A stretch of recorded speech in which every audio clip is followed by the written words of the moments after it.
A chain bars the golden horn, stone bars the land, faith bars despair.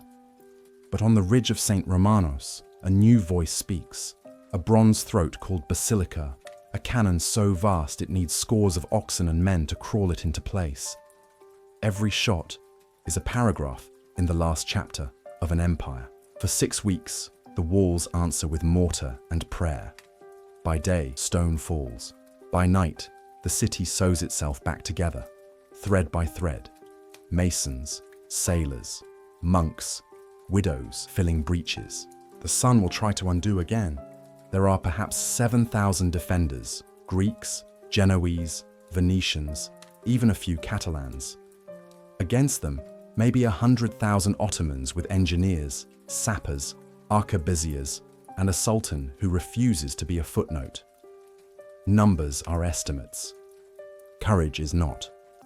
Giovanni Giustiniani, a Genoese captain with a gift for turning rubble into geometry, commands the hotspots. Where others see collapse, he sees angles, palisades inside palisades, kill lanes, fallback lines. He moves like a stitch. And the emperor, he walks the wall. Constantine Afainth Palaiologos, no treasury to speak of, no relief army on the road, but an inheritance longer than memory, Augustus to him by an unbroken desk, seal and signature. He is not a legend. He is payroll and rations. He is a promise. We are still Romans. Inside Hagia Sophia, voices braid Greek and Latin into one last liturgy.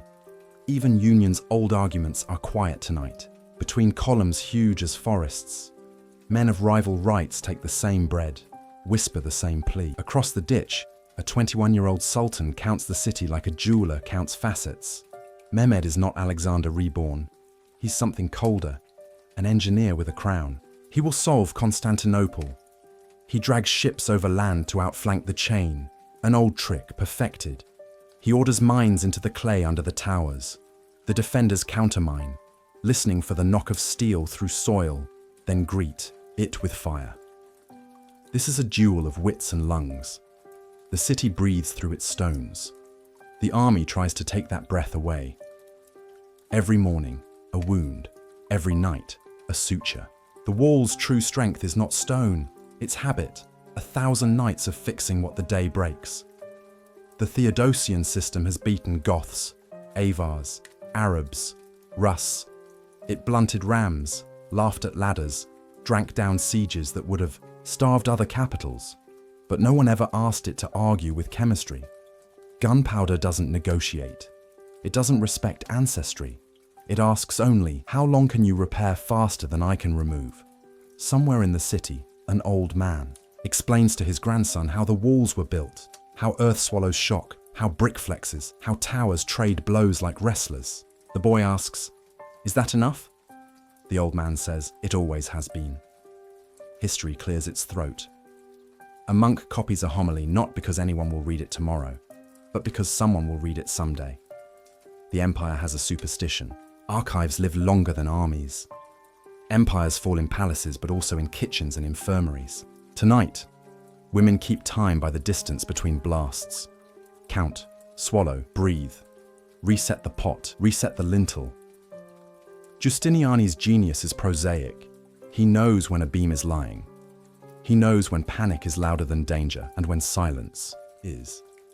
The Ottomans rotate assaults the way a smith rotates tools. Irregulars test for soft spots. Azaps wear you down. Then the professionals, janissaries, come to cash the check. A good emperor in a bad hour does simple things. He knows names. He says, "I will be there," and then is. He points to the weakest place and doesn't send someone. He goes. There is no money left, only credit, and even that is denominated in time. He buys hours with promises he cannot possibly keep. It's enough, because the men he pays want time too. Someone asks him privately whether surrender remains honorable. He looks at the wall, then the dome of Hagia Sophia. There are things you inherit, he says, and things you choose. Tonight, they are the same. Mehmed's camp is not just fervor, it's math. Angle of elevation, powder grain, barrel cool down. Logistics is the true army. Oxen, timber, bread. He moves ships on greased rollers above Galata to outwit the chain. The city wakes to find an enemy fleet where only rooftops should be. The city's neighbors hedge. Genoese in Galata sell neutrality by the yard, then quietly pass information to friends on both banks. Empire teaches its children to be clever. States teach them to survive. This is a civilization in one breath, in and out. In, the dome. The law, the psalms, the taste for order. Out, the orders shouted down a breach, the way a rope is spliced, how flour becomes mourning. You can sand a name off a gate, you can't quite sand it out of the people who use that gate. On, the last night, Latin and Greek share a chalice beneath a dome that once convinced visitors they had stepped out of Earth. Union had been a political bargain few loved. Tonight, it is a rope across a river. Hands find it in the dark. The emperor prays like a soldier, short, without poetry. He has logistics to attend to. The defenders have learned the siege is grammar. Dawn equals pressure, noon equals smoke, evening equals repairs, night equals inventory and silence. Every day that rhythm held was victory. It has held for 6 weeks. Tomorrow, the Sultan changes the rhythm. Mehmed composes the last assault as a piece of music. Common troops to spend courage, trained infantry to spend skill, janissaries to spend life at interest with the state. He has had ramps thrown over ditches, fascines carted forward, ladders built to a calculated imperfection, slightly short, so men must jump and cannot retreat easily. The city composes its answer. Extra mantlets, extra stakes, extra blessings, extra lies. The Venetians are coming. The Hungarians are crossing the Danube. A storm sank their fleet, hope told with enough detail to feel true. Sometimes lies keep the sharper truth alive long enough to matter. Before dawn, the cannon cadence changes. Shorter intervals, hotter breath. Powder crews ignore their own rules. St. Romanos yawns. Justiniani's men plug the hole with wood, flesh and nerve. This is what he's for. Turning a breach into a funnel into a grave. The emperor comes anyway. Commanders hate this part. Kings near ladders are bad for continuity. But symbols don't work by correspondence. They work by proximity. He chooses proximity. Then the hinge turns. Justiniani, linchpin of the defense, is hit. Sources disagree on where. All agree on what it means. The geometry loses its geometer. Courage is contagious. So is absence. Word travels faster than arrows. Justiniani's gone. A line that held by inches now measures its fear. Historians argue about the Kirche Porta, a small gate left open in the confusion, or opened by fate. What matters is not romance but water. Enough leaks, the hull forgets how to float. Janissaries, pour where rumor already weakened mortar. The wall's strength, layers, turns against it. Once the outer skin is compromised, inner yards become bowls. A city can sound like a forest in a storm. First a creak, then a crack, then branches that have stood for centuries begin to go. Constantine the 19th removes what makes him singular, so he can join what makes them many. He isn't courting legend, he is reducing drag. There is a line attributed to him, "I will not live as emperor without an empire." Whether or not he said the words, he lives them. He disappears into the fight by becoming easier to kill and harder to identify. The last emperor of Rome dies like the first kings were said to, close enough to smell iron. By sunrise, the geometry has an answer. Standards on towers, a gate renamed, orders ripple outward. Spare artisans, secure arsenals, protect the great church, inventory the treasury. Conquest is administration wearing adrenaline. Hagia Sophia changes verbs, from is to will be. The dome remains the dome. Mehmed pays his respects in the grammar he understands, by folding the city into his sentence. He will be called the conqueror, because precision often looks like destiny. If you were taught that Rome fell in 476, understand, the people inside these walls would disagree politely and then show you their paperwork. Offices pass hand to hand from Augustus to Constantine V. Languages change, borders buckle, saints replace augurs, but the desk, the habit of rule, survives. They were not Byzantines to themselves. They were Romans. The world around them renamed them. They didn't. This story is not about an empire that dies. It's about a civilization that changes uniforms. Pagan to Christian, Latin to Greek, marble forum to marble and gold nave, eagle to double-headed eagle, Rome to New Rome. Across the next 2 hours we'll open vaults, the legal book that outlives its authors, the city that burns water, the emperor who blinds an army to win a war without another battle, a church service so beautiful it converts a prince who came to audit religions, a sack by fellow Christians that should have ended everything and didn't. If evidence-first history is your thing, unlock the vault with a sub back to the beginning. To understand the last night, we have to visit an earlier one, when Rome nearly ended not by canon, but by itself. Rewind 12 centuries, before gunpowder, before the last emperor. 235 AD. Rome is still huge, still rich, still terrifying on a battlefield, and about to learn how fast size turns into weakness. The crisis of the 3rd century isn't a crisis. It's a machine that makes crises. Emperors appear, salute, and vanish, killed by enemies, friends, or the paymaster's mathematics. Borders fray like a tunic sleeve. A plague walks the roads faster than legions can. You can mark it in coin. The silver Antoninianus becomes a rumor of silver. Prices stagger. Soldiers want real pay, not promises stamped with a tired emperor's face. When money stops telling the truth, the empire starts lying to itself. Enemies don't wait for bookkeeping. Across the Rhine and Danube, confederations will call Gothic and Germanic, stop raiding and start relocating. In the east, a new Persia, the Sassanids, arrives with sharper cavalry, harder kings, and a point to prove. Valerian, a Roman emperor, rides east to prove Rome still writes the rules. Shapur I captures him. The story goes that the Persian king uses Valerian as a human footstool to mount his horse. When the emperor dies, his skin is stuffed. Whether or not every detail is true, the message is, sovereignty can be humiliated. Meanwhile, Rome splits without admitting it. Gaul and Britain peel off as the Gallic Empire under Postumus. In the east, Palmyra, caravan queen of the desert, steps up under Odaenathus, then Zenobia, who wears ambition like armor. Each pretends to be Rome on behalf of Rome, until Rome is ready to be itself again. Enter Aurelian, one of those Illyrian soldier emperors who fix problems instead of proposing philosophies. He puts a wall around the city of Rome, the Aurelian Walls, a late confession that even the eternal needs a fence. He marches like an audit. Palmyra falls. Zenobia is led in chains. The Gallic Empire re-enters the fold. The Senate gives Aurelian a title Rome rarely deserves, Restitutor Orbis, Restorer of the World. Aurelian also tries to fix the empire's Sol with a single sun, Sol Invictus, a unifying cult to stitch 1,000 local loyalties. It almost works. Then he's assassinated by the paperwork. A forged list convinces his guards he plans to kill them. The empire goes back to rolling dice with knives.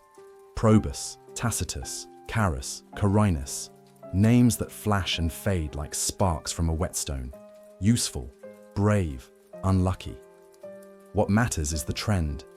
The army is the only hiring committee that counts. The job description for emperor now includes constant campaigning and death benefits paid to others.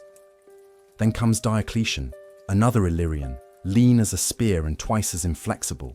He looks at the map and sees not a prize, but a scheduling problem. One man can't be everywhere, so he stops pretending. Diocletian builds the Tetrarchy, rule of 4.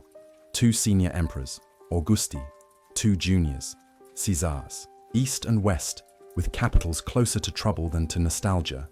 Nicomedia, Mediolanum, Sirmium, Trier. The message is organizational. No more heroic improvisation. We will have process. He separates swords from scrolls. Civil governors lose troops. Generals lose tax ledgers. He redraws provinces into smaller, more manageable shapes so no single governor can build a private kingdom. Think less empire, more network. Taxes change too. The capitatio iugatio ties tax to land and labor. Assessments become a calendar. Not a guess. It's heavy, often harsh, occasionally fair. The point is predictability. Rome has learned that chaos is expensive. Prices are chaos too. Diocletian tries to nail them to the wall with the edict on maximum prices. A giant price list and a threat. Merchants laugh in private and hide their goods. You can legislate tables. You can't legislate grain harvests. He also thinks unity of worship will help unity of state. The last and fiercest persecution of Christians begins under his watch. Shrines pulled down, clergy jailed, scriptures burned. It's brutal and counterproductive. Faiths under pressure learn endurance. Administrations learn they can't arrest conviction. And then, the strangest act of all, in 305, Diocletian retires. He really does. Back to his palace at Split, to grow cabbage and watch the machine he built keep time without him. For one brief season, it does. But the machine has humans in it. Succession stutters. In the West, Constantius Chlorus, one of the juniors, dies at Eboracum, today's York. His soldiers hoist his son, Constantine, on their shields and shout the old word that breaks new rules, imperator. Elsewhere, Rome remembers it likes strongmen. Maxentius takes Rome itself. Licinius and Maximinus Dia carve claims. Galerius growls from the Balkans. The tetrarchic flowchart becomes a fistfight. Constantine starts with advantages. A veteran staff from his father, a talent for logistics, and an instinct for which battles are necessary and which are theatre. He moves fast, sues when useful, strikes when right. The first defining moment is at the Milvian Bridge, 312. Constantine brings an army to the gates of Rome to evict Maxentius. Ancient sources tell two versions of the sign he receives: a dream with a symbol, or a noonday vision in the sky. Either way, he orders a new emblem on standards and shields, the Chi Rho, the first two letters of Christ. That night, the men paint. In the morning, they march. Maxentius makes the classic mistake, fighting with the Tiber at his back. A temporary bridge collapses. His army becomes a bruise in the river. He drowns in armor made to impress a city he failed to defend. Constantine enters Rome not as a butcher, but as a manager. He dissolves Maxentius's memory with the speed of an acid. No massacres, just administration. He pays attention to optics, generosity to the people, courtesy to the Senate, gratitude to a god he is still learning to name. The next year, with Licinius, he issues what we call the Edict of Milan. It doesn't make Christianity the state religion. It legalizes religious practice and orders confiscated property returned. After years of fear, Christian communities come blinking into daylight. And remember who gave them the morning. Constantine keeps beating rivals until there are no peers left to beat. By 324, after defeats inflicted on Licinius, first in Thrace, then at Chrysopolis, Constantine stands alone at the top of the pyramid Diocletian tried to flatten. There's a lesson there. Structure restrains ambition until ambition learns the structure. But Constantine is not a conservative. He's an editor. He will keep what works and rewrite what doesn't. He stabilizes coinage with the solidus, a gold unit so honest it will become Europe's favorite truth for centuries. He alters the army, mobile field forces to put out fires fast, frontier troops to watch the woods, fewer risks in one basket. He also redefines imperial charisma. Earlier emperors played at citizen among citizens. The polite fiction of the Principate, that the emperor is just the first among equals, is over.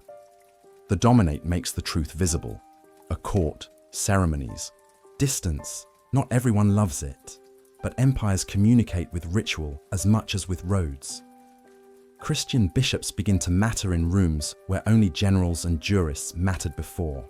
Constantine, still complex in his own faith, finds in the church a partner for legitimacy, a literate network, and a moral vocabulary that can stabilize a sprawling state. The bishops find in Constantine a policeman for unity and a purse for projects. This creates new problems naturally. The empire starts arguing theology at a professional level. Schisms have supply chains. Constantine will drag doctrine into councils and ask it to behave, but that's Act 2. For Act 1, the key decision is geographical. Rome the city is a museum piece, sacred, symbolic, strategically useless. The nerve centers of war and trade have moved. Constantine needs a capital that faces both frontiers and bills both continents. He chooses a Greek town with a perfect view, Byzantium, sitting on a promontory between seas, a lock for the straits, a marketplace between wheat and furs, silk and silver. Here, he will build New Rome, not nostalgia with columns, but a platform for the next version of the empire. So Act 1 ends with a paradox. The crisis that nearly killed Rome gives it its second life. Aurelian repairs the skeleton. Diocletian designs the exoskeleton. Constantine gives it a new heart, a new coin, and soon, a new address. When we say Rome didn't fall in 476, this is why. Because in the 300s, Rome practiced not falling. It learned to fire managers instead of myths. It learned to be Christian without ceasing to be Roman. And it learned that a capital city, like a god, is only powerful if it answers prayers, military, economic, symbolic. Next, we'll watch Constantine turn a promontory into a promise. Forums, palaces, a hippodrome that roars louder than the Senate, and a city whose walls will teach artillery patience. New Rome is about to be born. Constantine wins a civil war and then does something more radical than victory. He edits Rome. The old capital is marble and memory. It sits far from the frontiers that now matter, far from the silk roads and steppe corridors where wealth and danger move. Constantine needs a switchboard, not a shrine. He scouts the straits where two continents shake hands, Byzantium, a Greek town with a view that commands a world. To the north, the Black Sea's grain and furs. To the south, the Aegean's markets. To the east, caravan routes bringing silk and spices.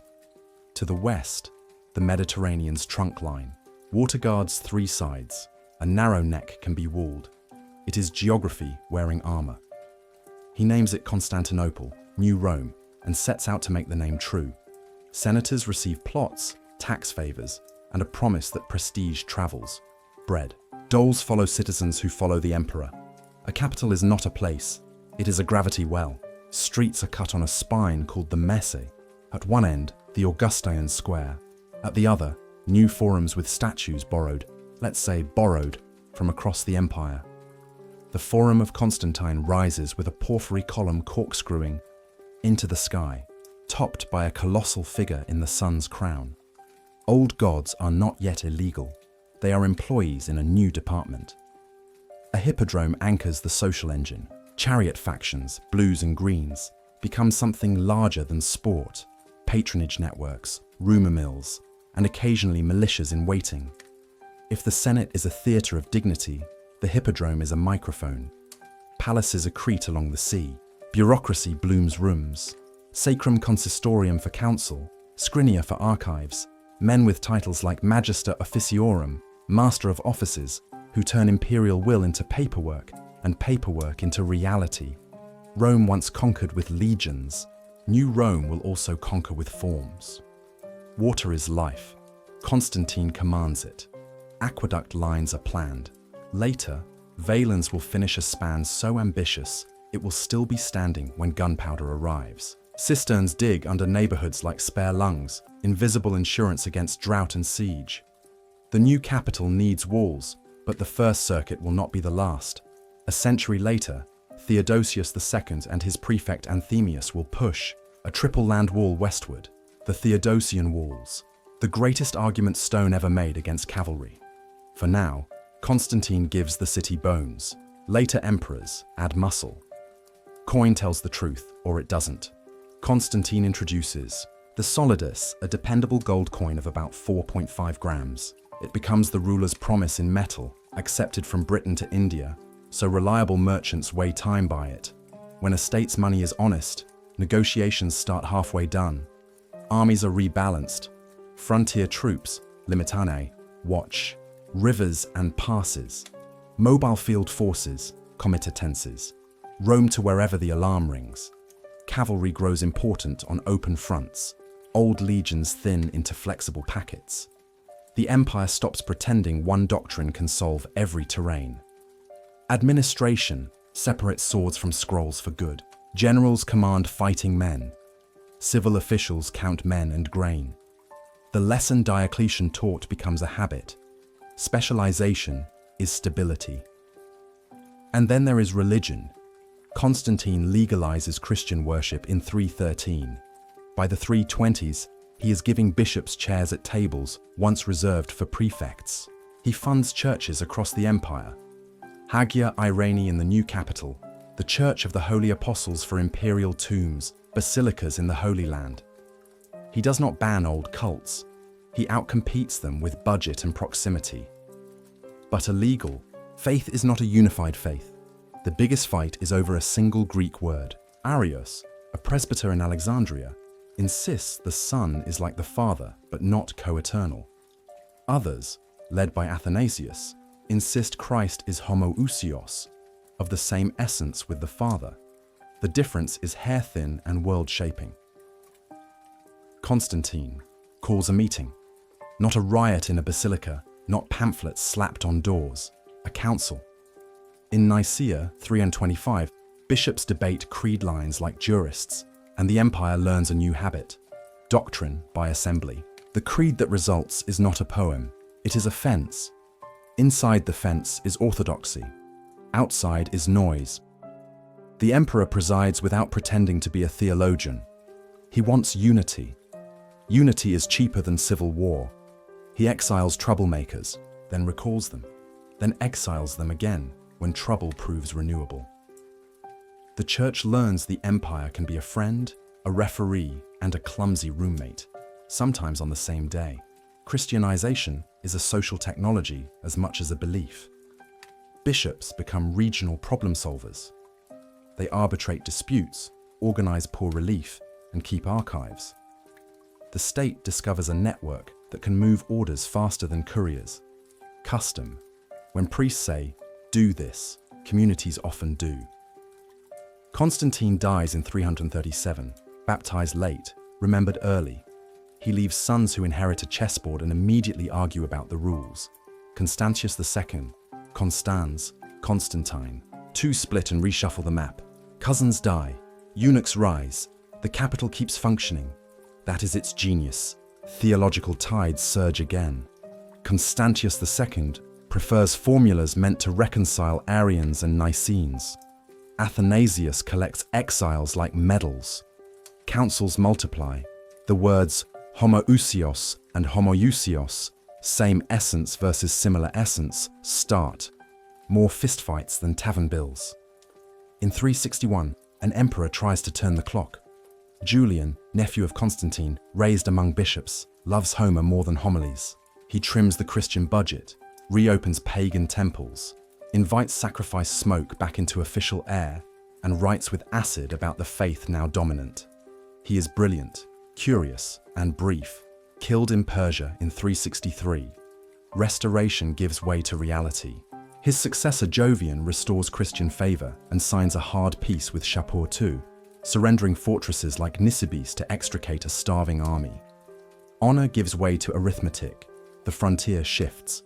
The capital absorbs the embarrassment and continues. Then, Adrianople, 378. The Goths, Federati, admitted across the Danube because famine and fear are stronger than border guards, revolt after abuse by Roman officials.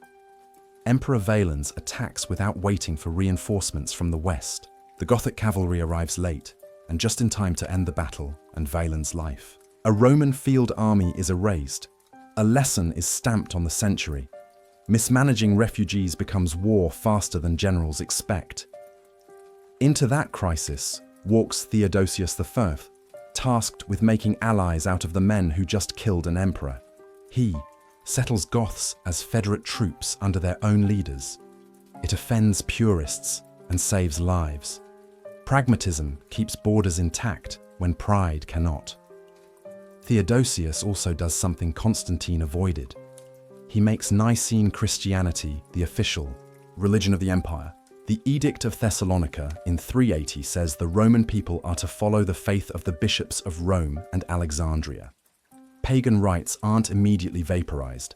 They are moved off budget, then off stage. By 391 to 392, public sacrifices are banned. A quiet revolution finishes loudly. The church-state dance becomes intricate. When a massacre happens at Thessalonica, Ambrose of Milan bars the emperor from communion until penance is public. An emperor kneels. The message endures. Rulers command armies. Bishops command consciences. When Theodosius dies in 395, he divides rule between his sons. Arcadius in the east from Constantinople, Honorius in the west from Ravenna. Historians debate whether this is the real split. Pragmatically, it is two courts, two priorities, one theoretical empire. The east has cash, cities, and a capital built to last. The west has more borders than revenue. The next decades prove the bet. Alaric sacks Rome in 410, a psychological earthquake that does less material harm than moral, but enough to scar imaginations for a millennium. The East sends sympathy and keeps its shipping lanes open. Sympathy is cheap. Shipping lanes are priceless. In Constantinople, administration hardens into routine. The Notitia Dignitatum lists offices like constellations.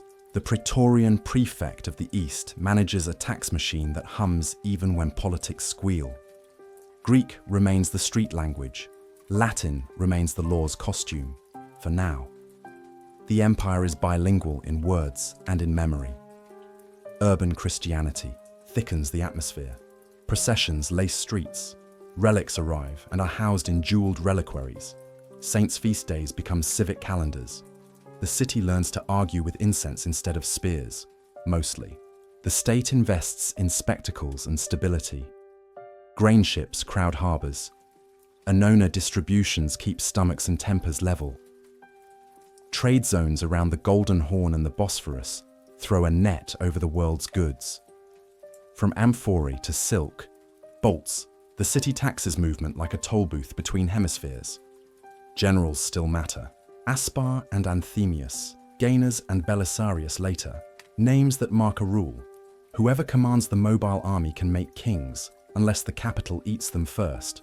Constantinople has a way of shrinking giants to fit doorways. The East learns a survival habit the West never quite does. Buy time. Subsidize barbarians to fight other barbarians. Hire Huns to discipline Goths. Pay Goths to watch Huns. Diplomacy becomes a form of payroll. By the early 5th century, the city grows faster than memory. Refugees from Balkan raids swell districts. New walls, the Theodosian walls, finished around 413 to 447 with emergency repairs after an earthquake, double the city's land footprint and triple its confidence. For 1,000 years, those walls will be the difference between siege and obituary. Law becomes a stack instead of a scroll. The Theodosian Code, 438, collects statutes back to Constantine, indexing imperial will for courts and clerks. Judges stop improvising. Litigants stop shopping for laws in alleys. Meanwhile, the West continues to shed pieces. Vandals take North Africa and with it Rome's oil and tax base. Suebi slice Iberia. Visigoths settle in Gaul and Spain. Burgundians, Franks, everyone with a name and a spear finds a home. In N. 476, Odoacer deposes Romulus Augustulus and sends the imperial insignia east. The message reads like an epitaph, but Constantinople reads it as a transfer receipt. The East does not break. It adapts. Latin inscriptions fade. Greek administration thickens. The court teaches itself to be pious and theatrical at once. Processions, through streets lined with mosaics, emperors crowned under domes, crowds that chant creeds and tax policy in the same afternoon. So when we say Constantine created Byzantium by accident, we mean this. By moving the desk, he changed the job. A city engineered to face east and west, to trade as fiercely as it prays, to turn law into habit and habit into identity. That city can outlive storms that sink fleets.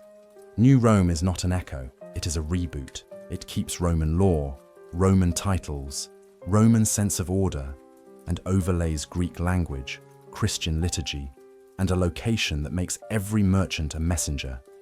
It is familiar enough to be Rome, different enough to need a new nickname. Outsiders will call it Byzantine. Insiders will sign as Romans. The stage is set for an emperor who wants more than survival. He will aim to reconquer oceans, codify law so tightly jurists 1,000 years later will still cite him, and build a church that convinces visitors they have briefly stepped into heaven. His name is Justinian. Standing beside him is Theodora, sharper than rumor and braver than policy. Next, riots that nearly erase a dynasty in an afternoon, a general who wins with fewer men than common sense requires, a plague that rebalances the world, and a dome that becomes a thesis in stone. Act 3, Justinian and the Dream of Restoration. An empire survives by learning, but it shines by deciding. In 527, a decision takes the throne. Justinian, nephew of Emperor Justin, a tireless editor of states who thinks in projects, not paragraphs. He inherits a capital with new bones and old ambitions. He wants it all. Law that reads like logic, borders that look like memory, and a church that makes heaven look underbuilt. His partner is Theodora, actress, scandal to some, steel to all. She will be the sharp end of his policy and the last word in his doubts. Together they are a paradox, piety with a knife. First, the empire's brain. Roman law has become a thicket, centuries of rescripts, contradictions, and clever workarounds. Justinian orders a firebreak. In 529, the Codex, imperial, constitutions organized, obsolete rulings scrapped. In 533, the Digest or Pandex, jurists' opinions distilled to drinkable law. The institutes teach students how to think like Romans. The novellae update reality as it changes. It isn't just a bookcase, it's operating software. Good law is geometry for power. A tax case in Antioch and a property suit in Carthage now rhyme. Judges stop improvising. Litigants stop shopping for outcomes. Empire becomes predictable, which is another word for rich. Rich enough to build? Not quite. Justinian's reforms need revenue. Revenue needs collection. Collection needs a man who doesn't apologize. Enter John the Cappadocian, Praetorian prefect with an abacus where most men keep a heart. Assessments bite deep. Monopolies are squeezed. Governors who skim discover that imperial patience is shorter than their ledgers. The program balances books and empties goodwill. Stability at a discount, resentment on credit. Then the city blows up. January 532. The Hippodrome, Rome's loudest room, becomes a fuse. Blues and greens, the chariot factions that are also gangs, lobbies, and sometimes militias, unite in rage at arrests and taxes. Nika, conquer, they roar. Fires climb the forums, palaces shake. Courtiers advise flight to the ships. The emperor wavers. Theodora does not. Tradition gives her a sentence. Purple is a noble shroud. Translation: a crown is not an exit ticket, it is an address. Stay. They stay and plan. Money finds the blues leaders. Belisarius and Mundus find the Hippodrome gates. When the crowd gathers to crown a rival, the guards enter with purpose. By dusk, the revolt is a number you can't say without tasting iron. Many thousands dead. The palace smoking but standing. Out of ash, a dome. The first Hagia Sophia had burned. Justinian commissions Anthemius of Tralles and Isidore of Miletus to build a thesis in stone. Arches lean on arcs. Pendentives lift a circle onto a square. Light slides like water down gold tesserae. It rises in less than 6 years. On consecration day, Justinian looks up and speaks to a king he has met only in books. Solomon, I have surpassed you. Pride is a sin. It is also an architectural review. Hagia Sophia is not decoration. It is statecraft. The building says, we reconcile contradictions here. Earth and heaven, circle and square, empire and church. Visitors enter skeptical and exit recruited, but the emperor is not finished with the past. He wants the map that haunted his childhood, Rome around a blue sea. He needs a sword that writes fast. He has one. Belisarius. Target 1. The Vandals in North Africa, a rich kingdom on Rome's old table. In 533, with perhaps 15,000 men and the sort of confidence you usually see in fiction, Belisarius lands near Caput Vada. The Vandal king, Gelimer, has numbers. Belisarius has timing.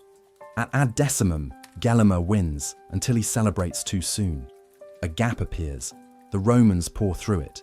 Carthage falls with a sound like a vault opening. At Trichomarum, the rest of Vandal power snaps. A kingdom that threatened Rome for a century disappears between two winter sunsets. North Africa returns more than pride. It returns grain, tax, fleets. Carthage becomes a forward base and a check against pirates who write letters of marque in their sleep. Target 2. Italy. Under the Ostrogoths, a harder war, because Italy is not a prize on a shelf. It is a street-by-street argument. Belisarius takes Sicily as if practicing, then crosses to Naples. Its cisterns become the key.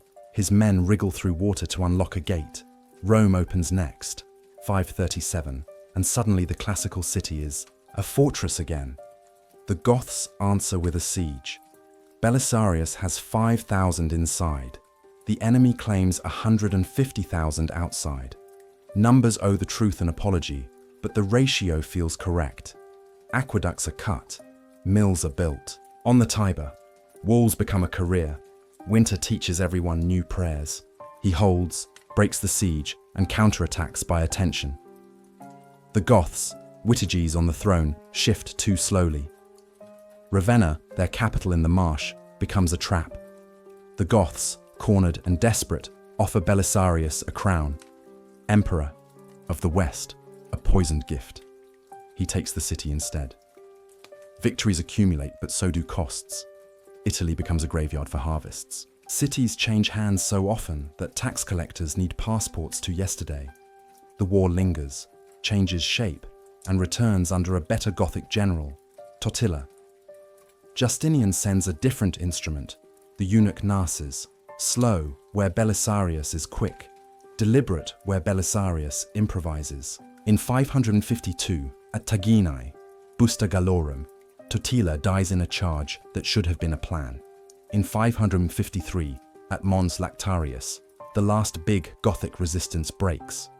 Italy is Roman again, at least on a map. On the ground, it is threadbare. What? Reconquest restores, war removes. The treasury exhales and hears an echo. Meanwhile, the Persians remember that Rome can count only to one on the eastern front. Khosrawai tests Byzantine reflexes. Fortresses in the Caucasus, raids into Syria, sieges that remind the empire it cannot live by the west alone. Treaties write breathing spaces, armies spend them.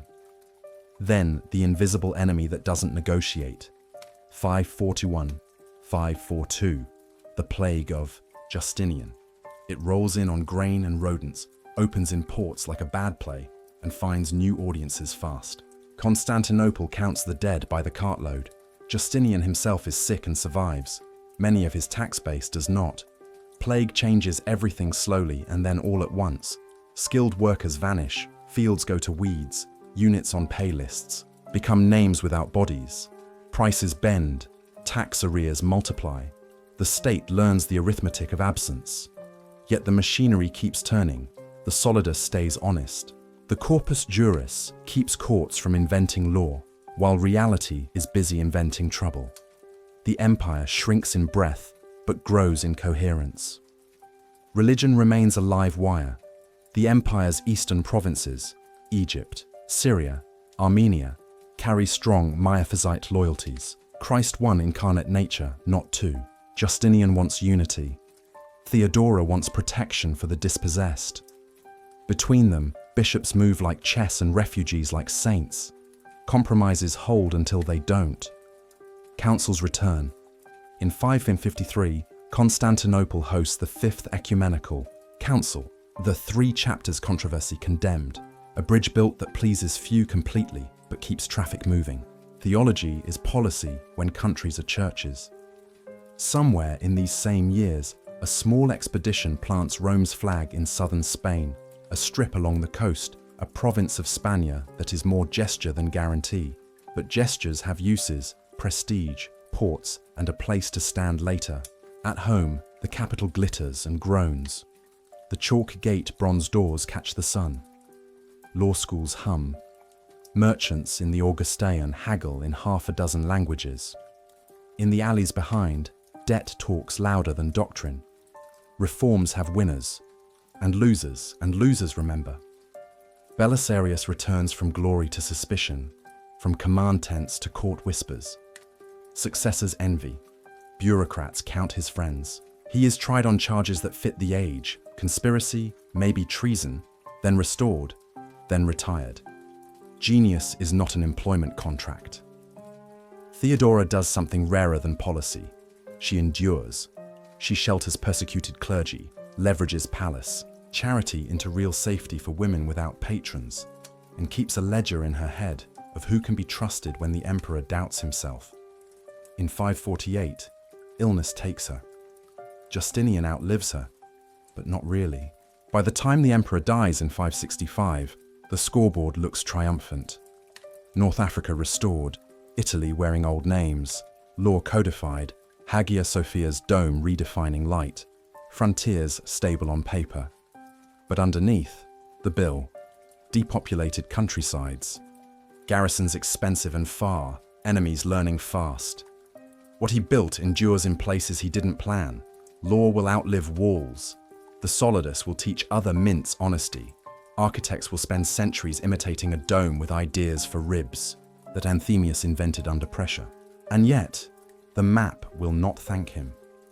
Within a generation, Lombards will stride into Italy. In the east, a war with Persia will roar back like a tide. And from the south, a new religious energy will arrive that redraws not just borders, but assumptions. If Act 3 is a golden age, it is also a hinge. Justinian proves what an emperor can do with a great general, a hard accountant, and a clear thesis. He also proves that victories can be too expensive to keep. Next, plague that keeps returning. Slavs in the Balkans, Persians at the gates, an emperor named Heraclius, who takes a bankrupt state and marches it straight into the heart of its enemy, and wins so completely that history barely had time to applaud before a new storm rose. Act 4. The Dark Age, survival against all odds. After Justinian's bright noon comes a long afternoon, hot, breathless and full of mosquitoes. The maps look Roman again, but the muscle under them is tired. The plague doesn't leave, it cycles. It returns like bad weather, cutting cities to the quick, stealing artisans, shortening harvests, and turning tax registers into memorials. In Italy, the Lombards walk in the front door while the janitor is still sweeping from the Gothic War. They don't bother with Roman etiquette. They take towns, leave pockets, and turn the peninsula into a patchwork quilt. Duchies at Spoleto and Benevento, a Roman rump around Ravenna and Rome. Reconquest becomes maintenance. In the Balkans, the Danube is a line on a map and a suggestion. In real life, Avars knock, Slavs move in. These aren't raids, they're relocations. Villages change languages, roads learn to be quiet. One of Justinian's last ideas for survival becomes a theme for a century. The Exarchates, Ravenna in Italy and Carthage in Africa, regional command centers blending civil and military authority so decisions can be made before couriers. Finish the trip to Constantinople.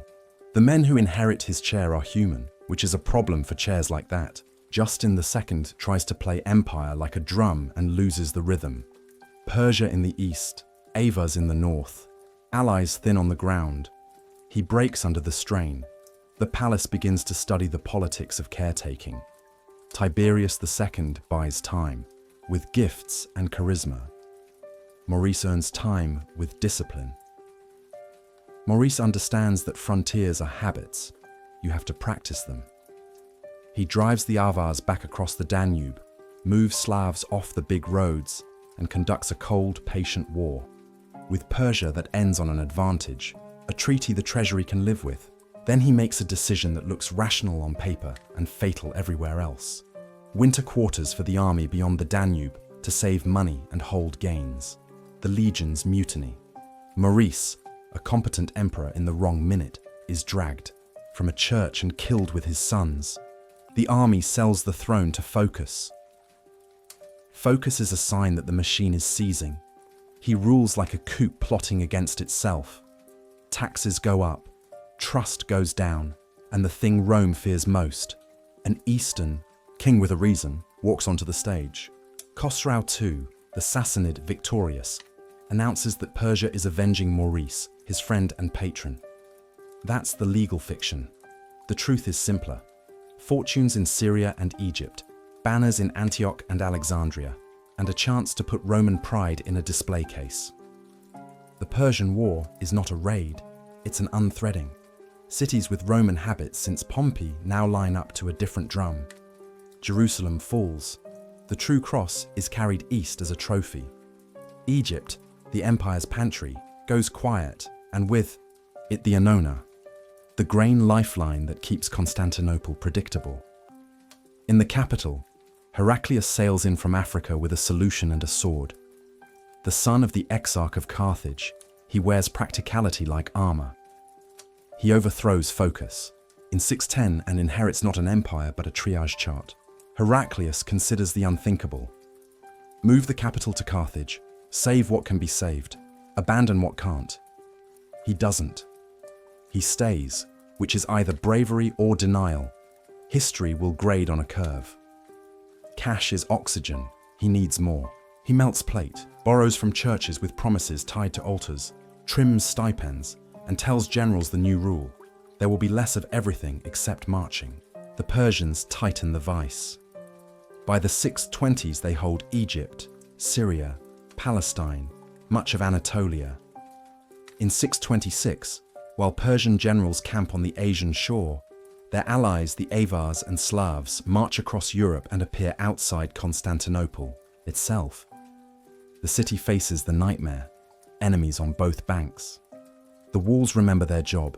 The sea chain closes the Golden Horn. The fleet hunts Persian boats trying to ferry troops.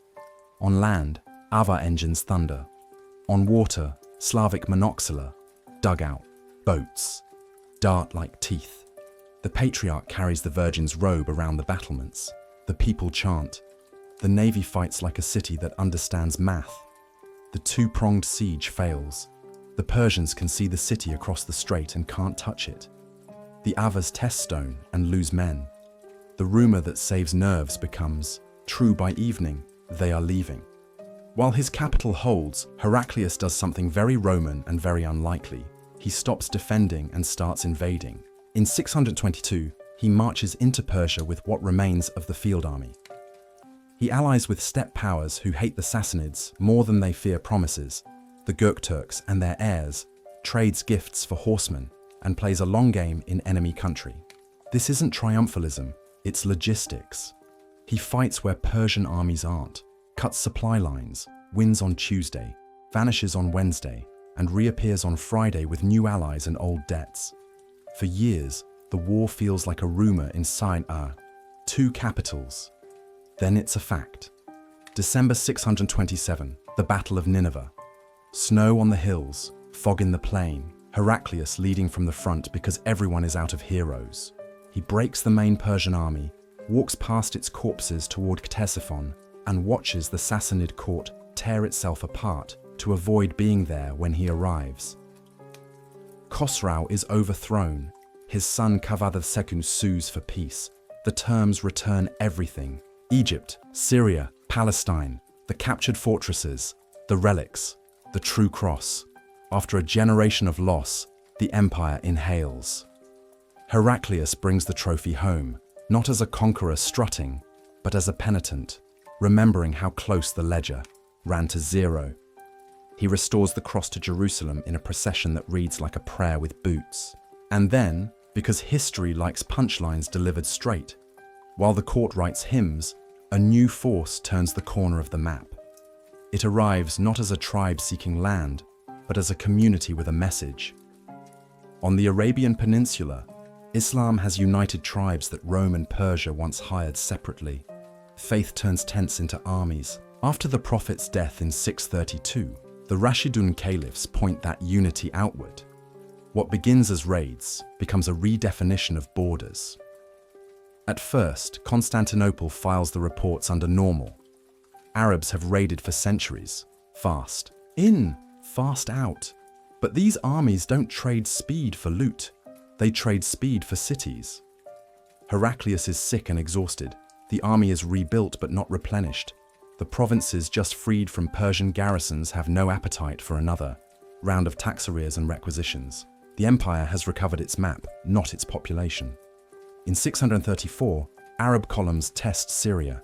The local commander, Vahan, measures them and mismeasures the century. In 636, at the Yarmouk, wind, dust, coordination and morale favor the smaller, hungrier force. Byzantine units break piecemeal. Allies watch for signals that don't come. The result is not a retreat, it's a removal. Syria and Palestine go. Egypt goes, with its grain and its gold, quickly, because the Copts have long memories of theological contempt from Constantinople and prefer a distant tax collector to a nearby persecutor. When conquerors promise lower rates and local autonomy, merchants do the math. By the middle of the century, the empire has lost the richest third of itself. It is now largely Anatolia, coastal Thrace, a sprinkle of Aegean islands, and stubborn city-states in Italy. The Mediterranean, once a Roman lake, becomes a shared argument. The Arabs build fleets. In 655, at the Battle of the Masts, the Byzantine navy meets them and learns that zeal with shipwrights is competitive. Oars tangle, decks become battlefields, and a tradition that Rome owns the sea meets a correction. What do you do when the room gets smaller? You rearrange it. The empire reorganizes into themes, military districts where land and defense are married. Farmers become soldiers on retainer.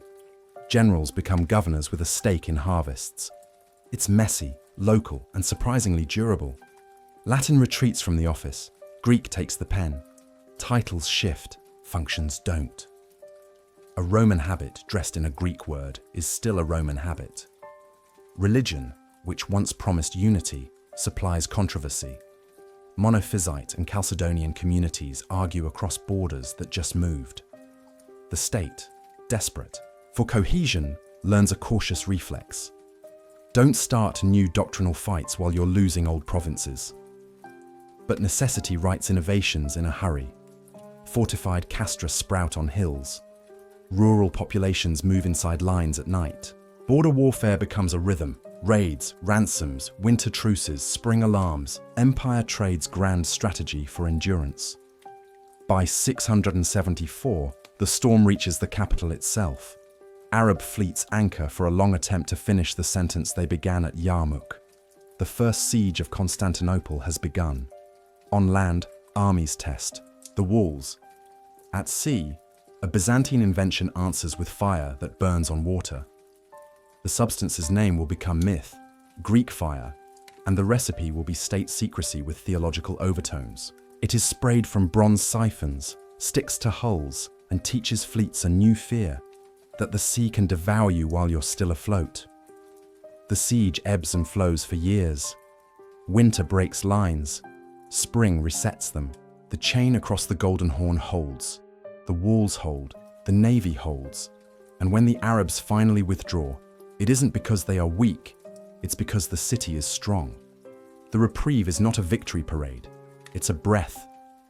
The empire is smaller, poorer, and more cohesive. It invents habits that will last. Local defense, cheap administration, liturgy as glue, diplomacy as weapon. This is the Byzantines' favorite trick. Almost die, then specialize. But the pressure doesn't end. A second, even larger siege is coming with a different commander and a winter that kills faster than arrows. Between the assaults, a century-long argument about pictures will fracture society from monastery to barracks. Before icons burn and return, before another armada freezes outside the chain, remember the lesson of this act. When maps shrink, institutions must grow teeth. Next, the sea that burns, the walls that deny arithmetic, and a theological civil war that teaches a state how to lose gracefully and still survive. Act 5. Arab sieges and Greek fire. Then Act 6. Iconoclasm, when pictures became battlefields. The sea used to be Rome's private road. In the mid-7th century, it becomes a battlefield with new rules. After the disaster at the Battle of the Masts in 655, the Byzantines rebuild their navy the way a patient relearns how to walk, slowly, painfully, with better habits. Oars drill until rhythm becomes doctrine. Hulls are lighter, prows wider, crews trained to fight on the deck they row. Arab fleets learn just as fast. Ports in Egypt and Syria turn carpenters into shipwrights. Sailors who once knew only coastlines learn blue water. The Mediterranean, Mare Nostrum, becomes Mare Quicumque Vincit. Whoever wins, owns it. 674. The Umayyads push for the finish, Constantinople itself. Not a weekend raid, a campaign of seasons. Each summer a fleet returns. Each winter, it withdraws to bases along the Propontis. The city watches masts sprout like a forest that migrates. Emperor Constantine IV is young and stubborn. He understands that the walls can hold land assaults, but the sea must be taught fear. Enter a weapon wrapped in rumour. Greek fire. A refugee artificer, tradition names him Callinicos of Heliopolis, brings a recipe the court treats like a sacrament and a state secret. The mixture's soul is petroleum, its body is resin and sulfur. Its miracle is that it burns where water should save you. This is not tossed pitch or casual arson. It is projected, forced through bronze siphons on the prows of dromons, the empire's war galleys. Bellows drive a dragon's breath. The flame clings, crawls, and does not listen to buckets. The first time it blooms against wood, the Arab crews learn a new verb, to be unshipwrecked, afloat, but already lost. For 4 years the siege pulses. Arab detachments bite at the sea walls. Raiding parties test the land gates. The chain across the Golden Horn bars the inner harbour. Like a sentence ends a clause. Each summer ends the same way. The city is still there. In 678, Constantine IV's fleet chooses offence. At Selaim off the Pamphylian coast, dromons drive in with fire at their lips. The Arab fleet breaks. Crews focus on the wrong problem, water, and discover it is part of the fire's plan. The Umayyads accept a truth no conqueror likes. Time helps the other side. They sign a truce that includes tribute and step back to handle storms at home. A civil war, the second fitna, pulls attention inward. Constantinople exhale, carefully. Victory is not safety, it is delay. The empire uses that delay to harden habits. The themes bed in. Frontier villages learn to sleep inside walls. The fleet keeps training until drill looks like prayer. A generation later, the pressure returns, heavier. 717. Caliph Suleiman orders the job finished. His brother Maslama leads an army by land while enormous fleets close by sea. The numbers vary by chronicle. The feeling doesn't. Overwhelming. Inside the city, a new emperor, Leo III, has just taken a throne that feels more like a balancing pole. He knows logistics are the real gods of sieges. He stockpiles grain, rations trust, and makes allies out of enemies of enemies. Winter sharpens its knives. 7117, 7118 will be remembered for cold that kills faster than swords. Arab horses die in lines. Men freeze where the wind finds them. Supply caravans from Anatolia meet ambushes. The Bulgars under Khan Tervel slash at the besieging camps from the rear because opportunity is also doctrine. At sea, storms do what artillery cannot. The outer fleet tries to bottle the Bosphorus and loses ships to weather and to siphons spitting fire that water can't argue with. The inner squadrons test the chain and learn why iron has a place in theology. Disease arrives the way it always does, on hunger's back.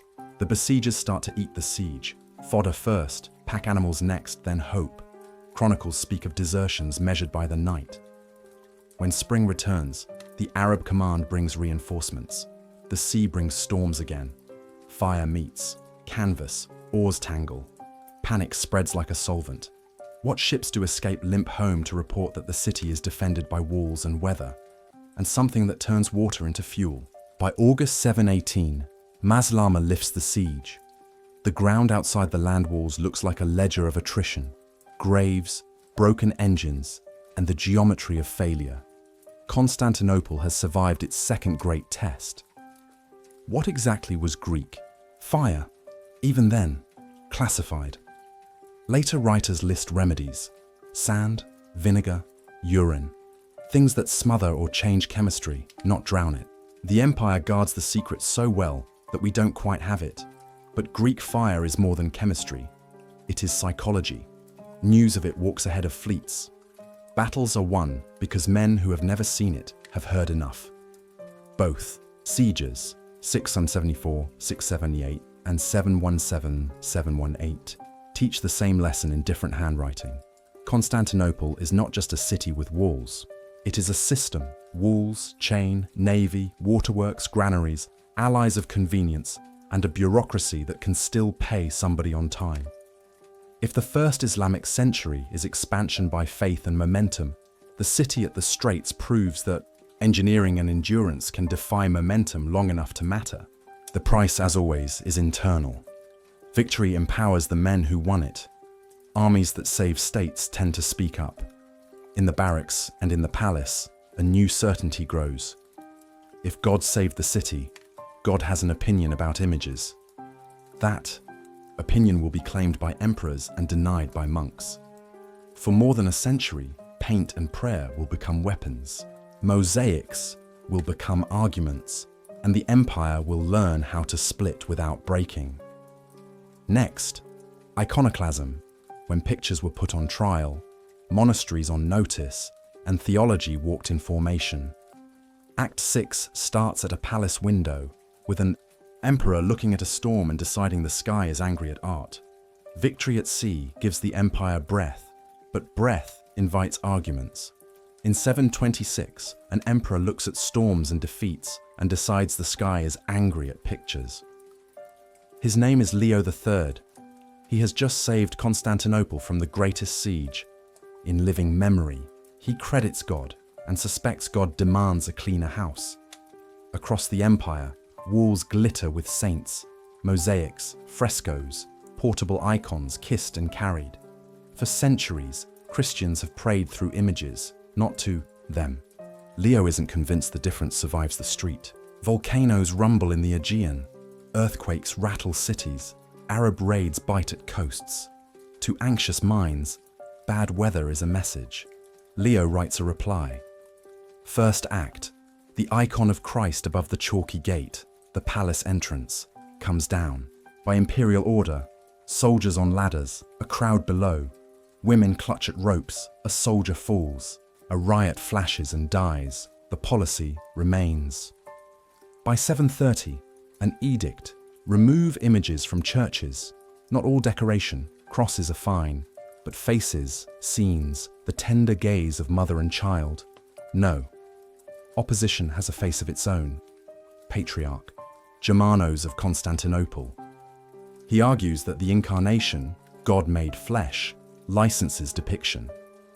If Christ can be painted by Bethlehem's light, then paint honors God's daring. Leo disagrees. Germanos resigns rather than sign. From a monastery under Muslim rule, a formidable pen answers the throne, John of Damascus.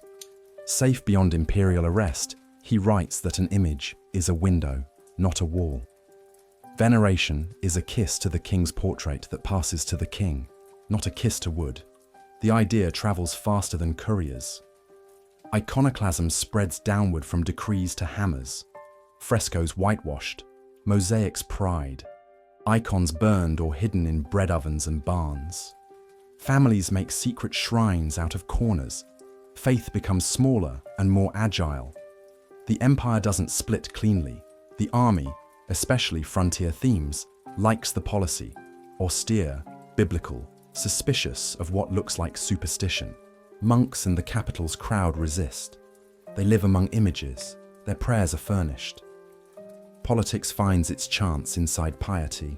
Monasteries hold land, money, and opinion. Breaking pictures also breaks power. Leo's son, Constantine V, inherits the throne and the argument, and sharpens both. His enemies call him copronymus, dung-named, a slur that sticks because insults travel better than minutes. In 754, Constantine convenes a council at Hagia near Chalcedon. 300 bishops attend, without the patriarchs of Rome, Alexandria, Antioch, or Jerusalem. The gathering declares icons heretical, quotes commandments about graven images, and orders destruction. Policy becomes persecution. Monasteries are targeted, lands seized, icons smashed, abbots exiled. Some monks are forced into public marriages with nuns to make celibacy ridiculous. Others are beaten or blinded.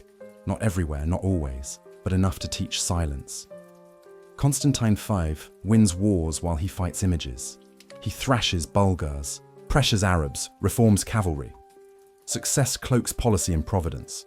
If God hated iconoclasm, why reward its general? And yet the city's memory keeps the old affection. In homes, icons survive behind curtains. In speech, saints survive in lowered voices. The soul hoards. In 780, a woman climbs onto the stage with the tact of a surgeon and the patience of a spider. Irene of Athens becomes regent for her son, Constantine VI. She is an iconophile and careful. Irene starts with soft law, recalling exiles, changing bishops, testing the climate. When the balance tips, she calls a proper ecumenical council. 787, Second Council of Nicaea. The bishops distinguish worship, latreia, due to God alone from veneration, proskynesis, offered to images according to prototype. They bless, icons with paint and with precision. Honor passes through the image to what it shows. The city exhales, churches repaint, altars receive familiar faces. Not all rejoice. Frontier officers grumble. Some soldiers think the empire is bargaining with heaven again. But for now, the windows reopen. Court drama returns as family tragedy. Irene later blinds her own son to keep power. A sin big, enough to sour any policy. Icon friends win the argument. No one wins that act. 30 years later, after defeats and anxieties, another emperor decides God's verdict has changed. Leo V, the Armenian, revives iconoclasm in 815. The edict returns, milder in some hands, iron in others. Under Theophilos, 829-842, iconoclasm tightens again. New bishops preach word only. Images flee to cellars. The court sponsors brilliant calligraphy and geometry while figures disappear from walls. Beauty finds workarounds. Artists paint vines and stars where faces are forbidden. The defenders of icons change tactics. They write better. They argue from tradition, from catacombs and cathedrals and the ordinary piety of grandmothers. They argue from incarnation. If God takes matter seriously enough to become it, we may take matter seriously enough to paint it. There are martyrs for both policy and protest. Names stick to certain years. Stephen the Younger, beaten to death. Methodios, jailed, later a patriarch. Anonymous monks exiled to islands where wind is the only friend that answers. And then, in 843, the pendulum stops. Emperor Theophilos dies. His widow, Empress Theodora, rules as regent for young Michael III. She is privately attached to icons, publicly careful. A compromise recognizes her husband as misguided, not damned. The church gathers. On the first Sunday of Lent, they process with icons held high. The triumph of orthodoxy, they call it. Not out of arrogance, but relief. A century of whiplash ends with pictures back in place, and theology filed where it can be consulted without drawing blood. What did iconoclasm change besides walls? Everything a little. It taught emperors there are limits to what decrees can do to devotion.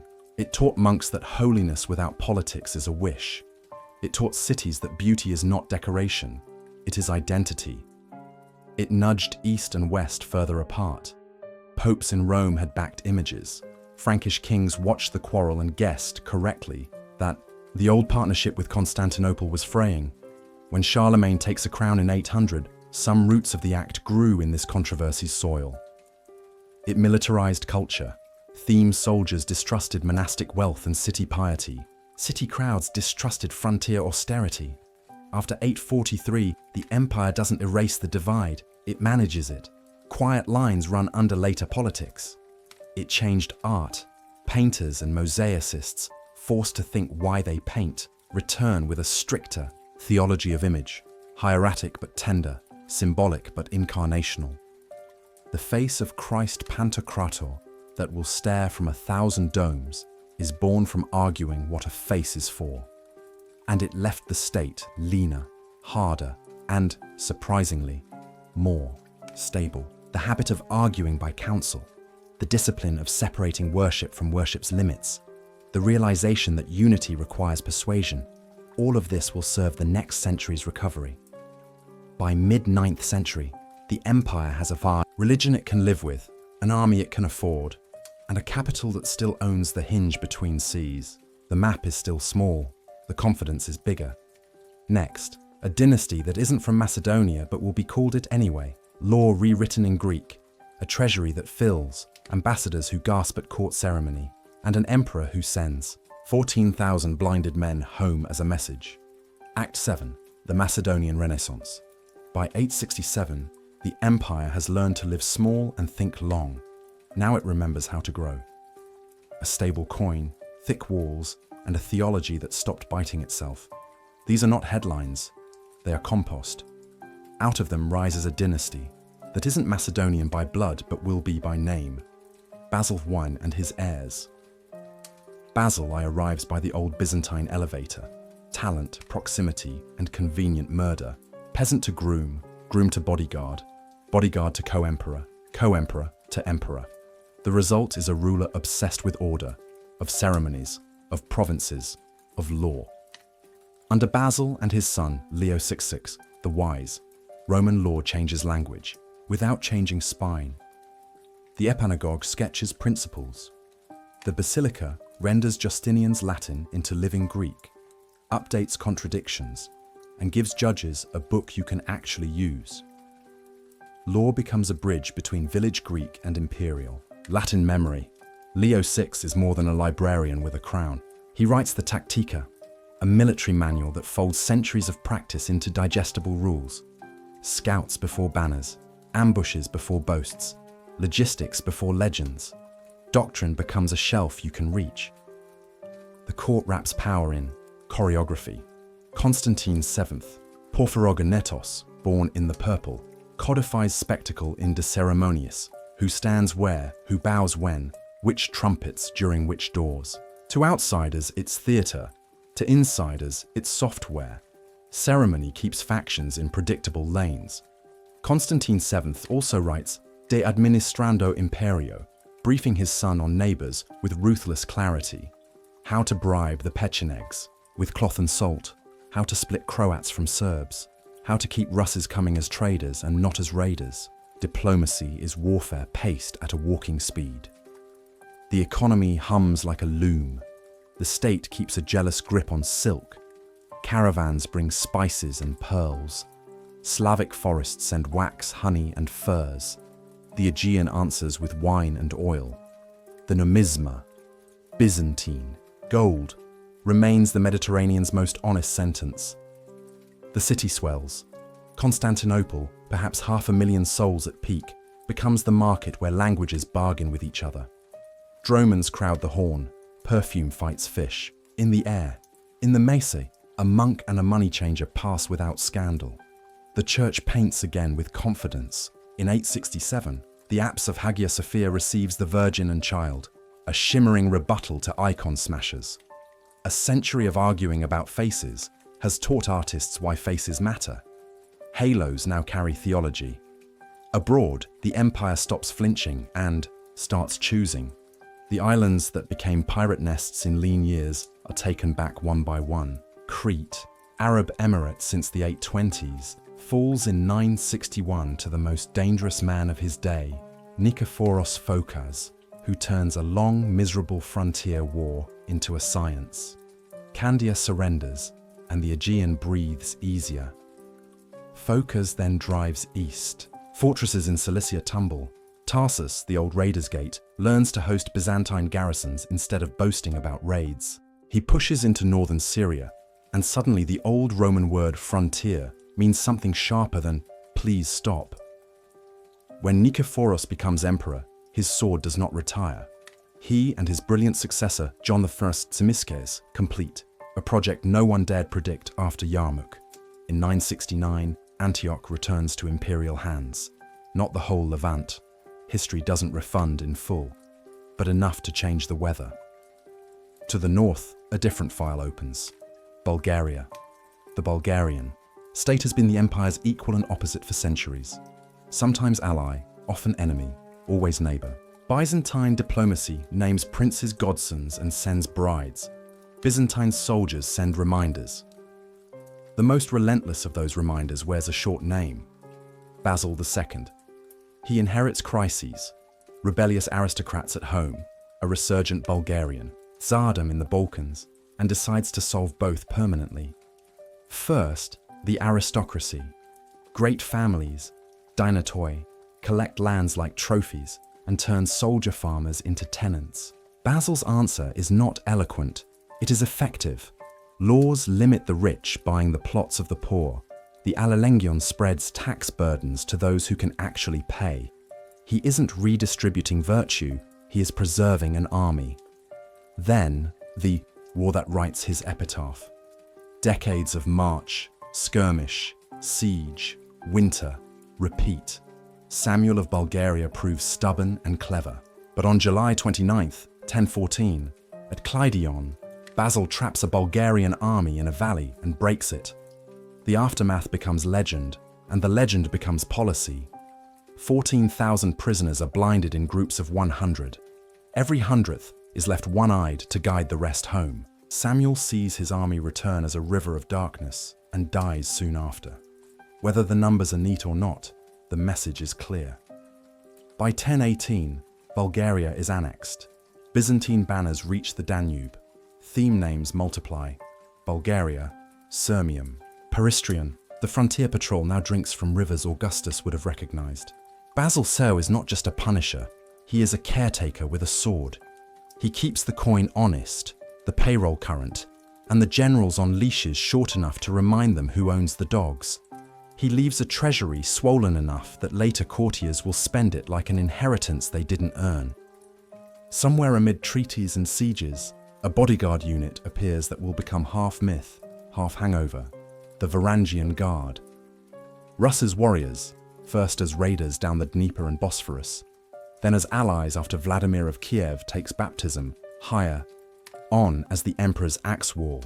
They drink like the north and die like the south, and above all, they do not betray. How did Vladimir get baptized? The story is embroidered, but the thread runs through Constantinople.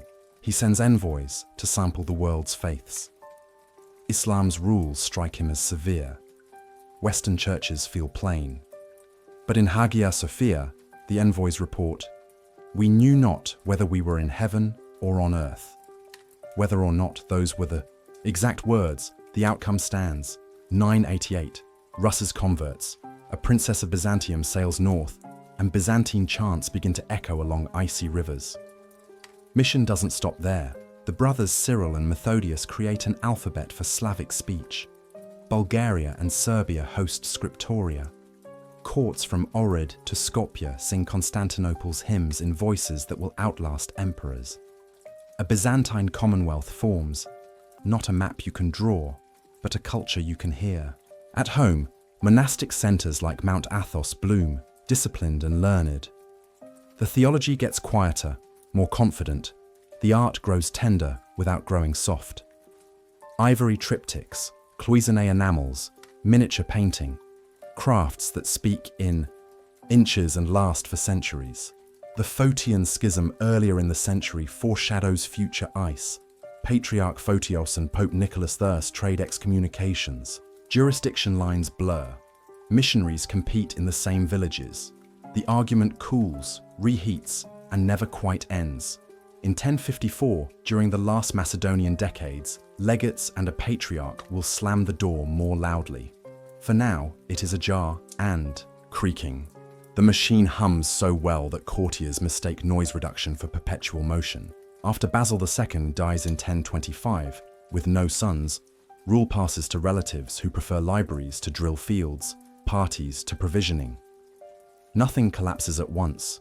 The beauty of a mature system is that it can be run on memory for a while. But memory spends capital. Coin remains good until it isn't. Armies remain loyal until unpaid. Frontiers remain quiet until a new people learns the map. Inside the palace, siblings and spouses inherit more than thrones. They inherit courtiers. Zoe and Theodora, last of the Macedonian line, rule, marry, rule again, emperors by marriage. Romanos III, Michael IV, Constantine, Nully, sign documents in purple ink and let others mind the fences. On paper, the empire is at its widest since Justinian, Antioch to Bari, Cherson to Crete, Danube to Taurus. In truth, there are hairline cracks, magnates buying up soldier farms in Asia Minor, tax immunities granted for short-term favors, garrisons thin where cavalry should be thick. Abroad, new nouns assemble, Pechenegs stirring north of the Danube, Normans in southern Italy finding the habit of conquest addictive, and far across the steppe, Turks. First Seljuks, testing the eastern sky. Before the test, enjoy the peak. Envoys from the Ottonian Empire gape at silken curtains and mechanical lions. Georgian princes bargain in Greek. Arab geographers admit grudgingly that the city of the Romans is still the city you can't ignore. The court's gold book lists who stands where. The Kleterologion tells who gets paid. Everything has a place. The army, too, has places. Tagmata, elite, regiments near the capital, provincial themes supplying infantry, and new professional units emerging from constant campaigning, cataphractoi heavy cavalry that hit like moving towers, and light troops that scatter, sting, and reform by trumpet instead of panic. Manuals keep stacking, Nikephoros Phokas, Praecepta Militaria, hard lessons from real sieges. Skylitzes and Kekomenos gather cautionary tales for generals who don't read fast enough. Knowledge becomes insurance. Bureaucracy, mocked by poets, performs miracles the poets forget. Grain where it's needed, ships caulked in time, tax schedules tuned to harvests, archives that remember treaties kings pretend to misplace.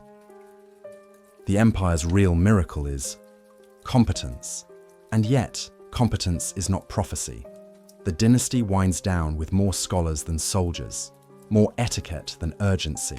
When danger knocks from the eastern plateau, the door that opens will be carved beautifully and defended too thinly. For a century, the Macedonian machine turned disasters into footnotes and footnotes into frescoes. It gave the world a law in Greek, a church in gold, and a city that could make a prince think he'd wandered into heaven. But golden ages end the way nights begin, first by colour, then by stars. On the Anatolian horizon, horse archers test the wind. In Apulia, Norman chiefs sing to themselves in French about new lands. And in the throne room, a crown sits briefly, on heads that love music more than maps. Next, a campaign meant to remind the East who commands will remind Constantinople who doesn't. A single battle will open Asia Minor like a door left on the latch. Act 8. Manzikert. Golden ages end quietly, then all at once. For Byzantium, the all at once has a date and a field. 1071, Manzikert. Emperor Romanos IV Diogenes is a soldier with a manager's problem. Asia Minor, his recruiting heartland, is being nibbled raw by Seljuk raids. He decides to swat the wasps by burning the nest. The army he gathers is big on paper and uneven in reality. Tagmata from the capital. Thematic troops thinned by decades of aristocrats buying soldier farms. Varangian axemen who don't take betrayals personally until they do. And a quilt of mercenaries. Franks, Normans, Turkic horsemen hired to fight Turks. It is a coalition of paydays. Across the plateau rides Alp Arslan, the Seljuk Sultan who had planned a campaign south against the Fatimids in Egypt. Romanos forces him to pivot. Nomad tactics meet imperial doctrine, feigned retreats, clouds of arrows, cavalry that treat distance like a weapon, against a commander who prefers fixed plans and firm lines.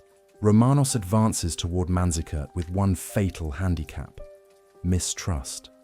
Court politics have made the general's tent a rumour mill.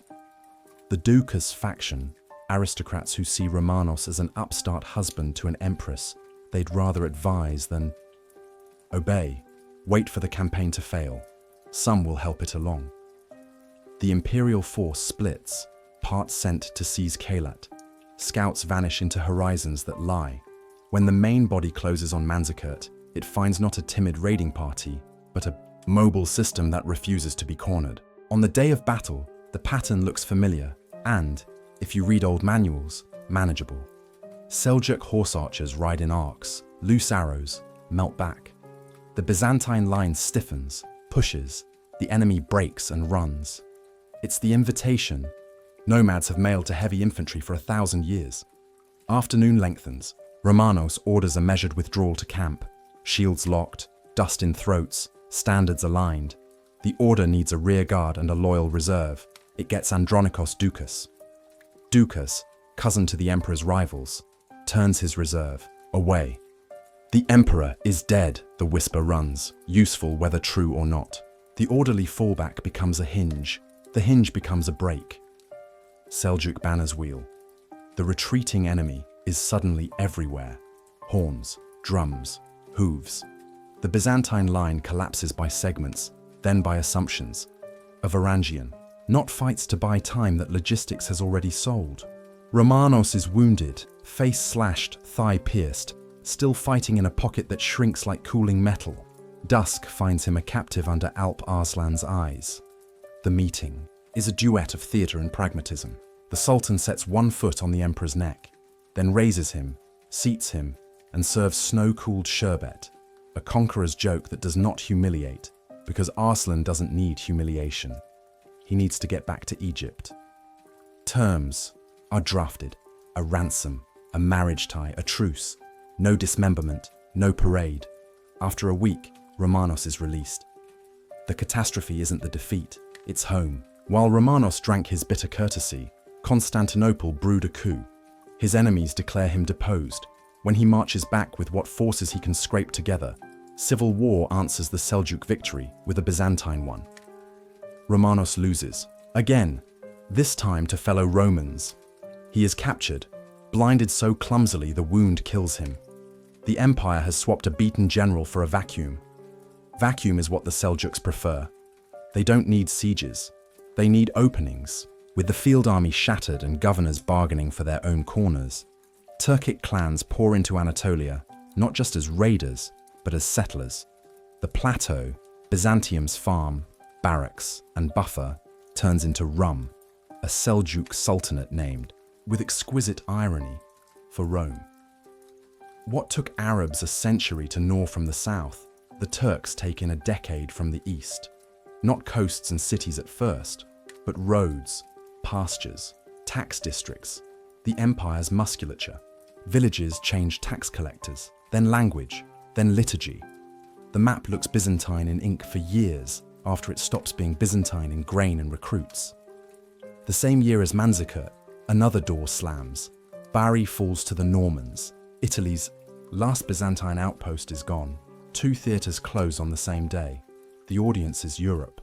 Back in the capital, emperors cycle like seasons. Michael VII. Ducas burns the treasury to keep courtiers warm. A mercenary strongman, Nikephoros III, Botaniatis, warms the throne long enough to prove that age isn't always wisdom. Meanwhile, Pechenegs test the Danube. Normans under Robert Guiscard eye the Balkans, and Asia Minor bleeds men and taxes into a new demographic map.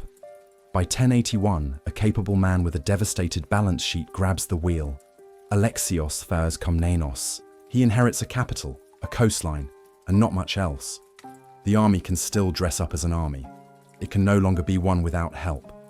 Alexios is a realist. He fights Guiscard at Dyrrhachium and survives a defeat by not letting it become a story he can't rewrite. He bribes, marries, and maneuvers until Norman appetites find a different table. He slaps Pechenegs hard at Livonium, with borrowed Cuman horsemen and the faith that tomorrow's favor will pay today's mercenary. But Anatolia remains the heart attack. Without it, the empire pays more for fewer men and defends lines that were once depth. Alexios needs soldiers who don't come with domestic factions attached. He turns west, not for poetry or penance, but for contractors.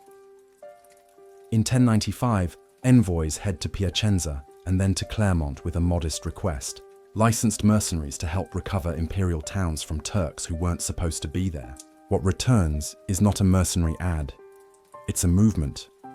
The First Crusade will begin as a solution and end as a syllabus of unintended consequences. But that is another act. Pause at Manzikert's ledger. The battle did not destroy Byzantium. Byzantines did, by choosing civil war over consolidation, court score settling over frontier triage. Alp Arslan didn't need to conquer Constantinople. He needed the empire to argue with itself. It obliged. The deeper loss is Anatolia's habit of being Roman. Once peasant soldiers become tenants of new lords, once bishops write to Konya, more than to Constantinople, once markets reorient toward caravan trails instead of coastal roads, the empire's center migrates away from the Bosphorus in everything but address.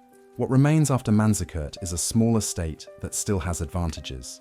The city with the best walls on earth, a gold coin the world mostly trusts, a navy that remembers how to turn water into moat and marketplace, and a court that can organize scarcity better than most can organize plenty. Alexios will use those advantages like a gambler who knows when to fold hands and when to palm cards. He will welcome armored pilgrims he can't control, swear oaths he can't enforce, and recover towns the way a banker recovers collateral, one signature, one convoy at a time. But a new tone has entered the story. Byzantium is no longer the elder sibling of Christendom. It is a partner whose need the West can smell. Respect will share the table with condescension.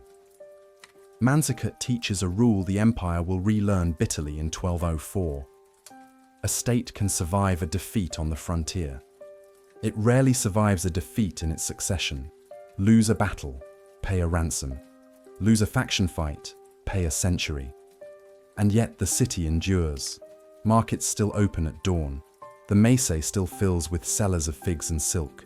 The chain still waits. Across the Horn, the walls still wait for a test. The archives still wait for signatures that pretend nothing has changed. Everything has changed. The empire's story will now braid crusade with Comnenian restoration, Latin oaths with Greek ledgers, friendship with forfeiture. Next, pilgrims who arrive as saviors and discover opportunity. An emperor who turns barbarians into vassals by paperwork, and a partnership that ends, predictably, in lawsuits with swords. Act 9. The Crusades and the Komnenoi. The empire after Manzikert has teeth left, walls, ships, a gold coin, and a new emperor who knows how to use them like tools, not trophies. Alexios Komnenos inherits a capital. He has to rebuild a state. His enemies arrive on schedules, not fronts. Normans from the west, Pechenegs from the north, Seljuks from the east, and creditors from everywhere. Alexios buys time the Byzantine way. He reforms the money, renews the army, and outschemes whoever can be outschemed. In 1092, he mints the hyperpyron, honest gold to replace a century of tired coin. Confidence is a metal. He strikes it fresh.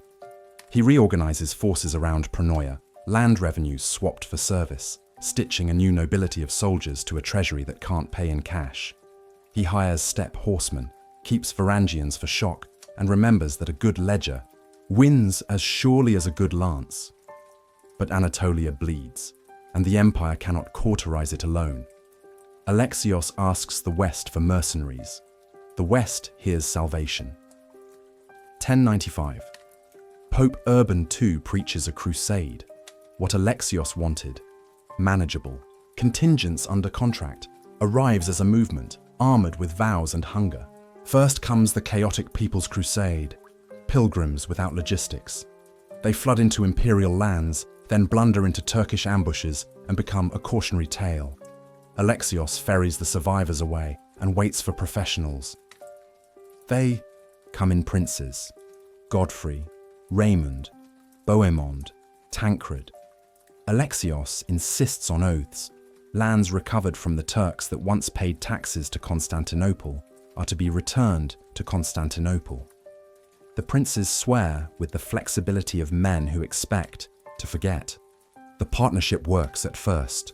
Nicaea, first Seljuk capital in the west, surrenders not to Crusader ladders, but to Byzantine negotiation. Imperial banners go up. Crusader tempers go down.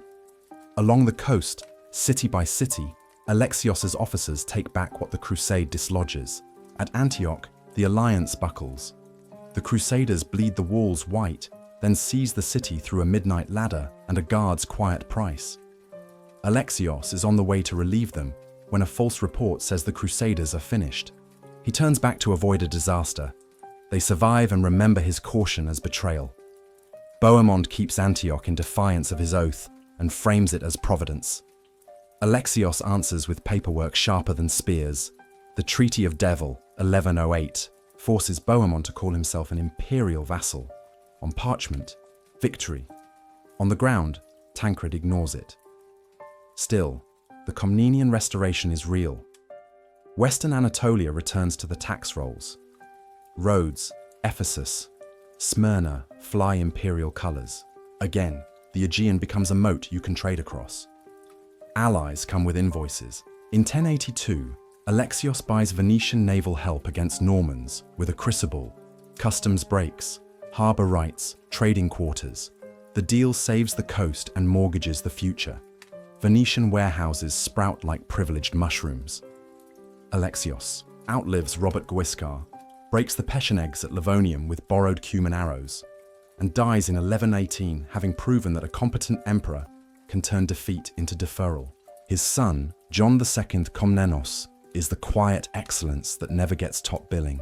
He campaigns every spring, Cilicia, Syria, Central Anatolia, retaking fortresses not for headlines, but for supply lines. He pushes Antioch's princes to remember their oaths. He governs like a monk who likes maps. John's death in 1143 brings Manuel I Komnenos, a sunlight emperor, fluent in Latin, addicted to alliances, generous to Western knights, and convinced Byzantium can lead crusaders instead of surviving them. The Second Crusade rolls through in 1147. Conrad III, Louis VII, and Manuel escorts, provisions, manages.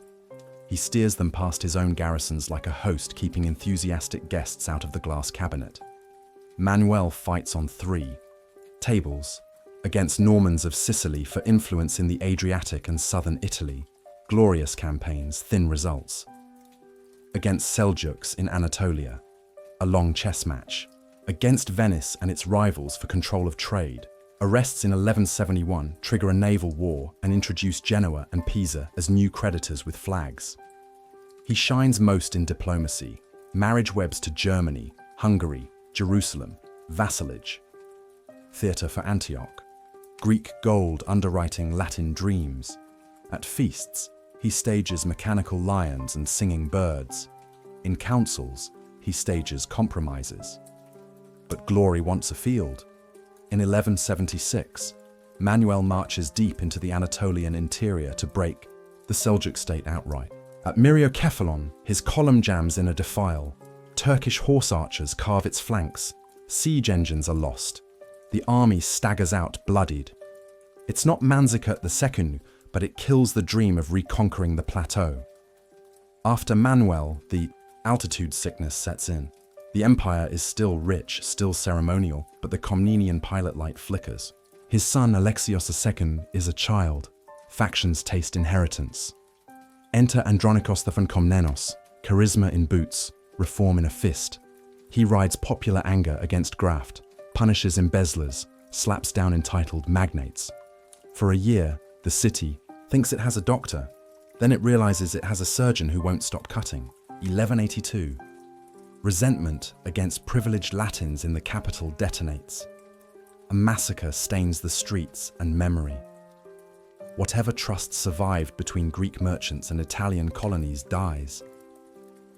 Andronikos's tyranny breeds conspiracies.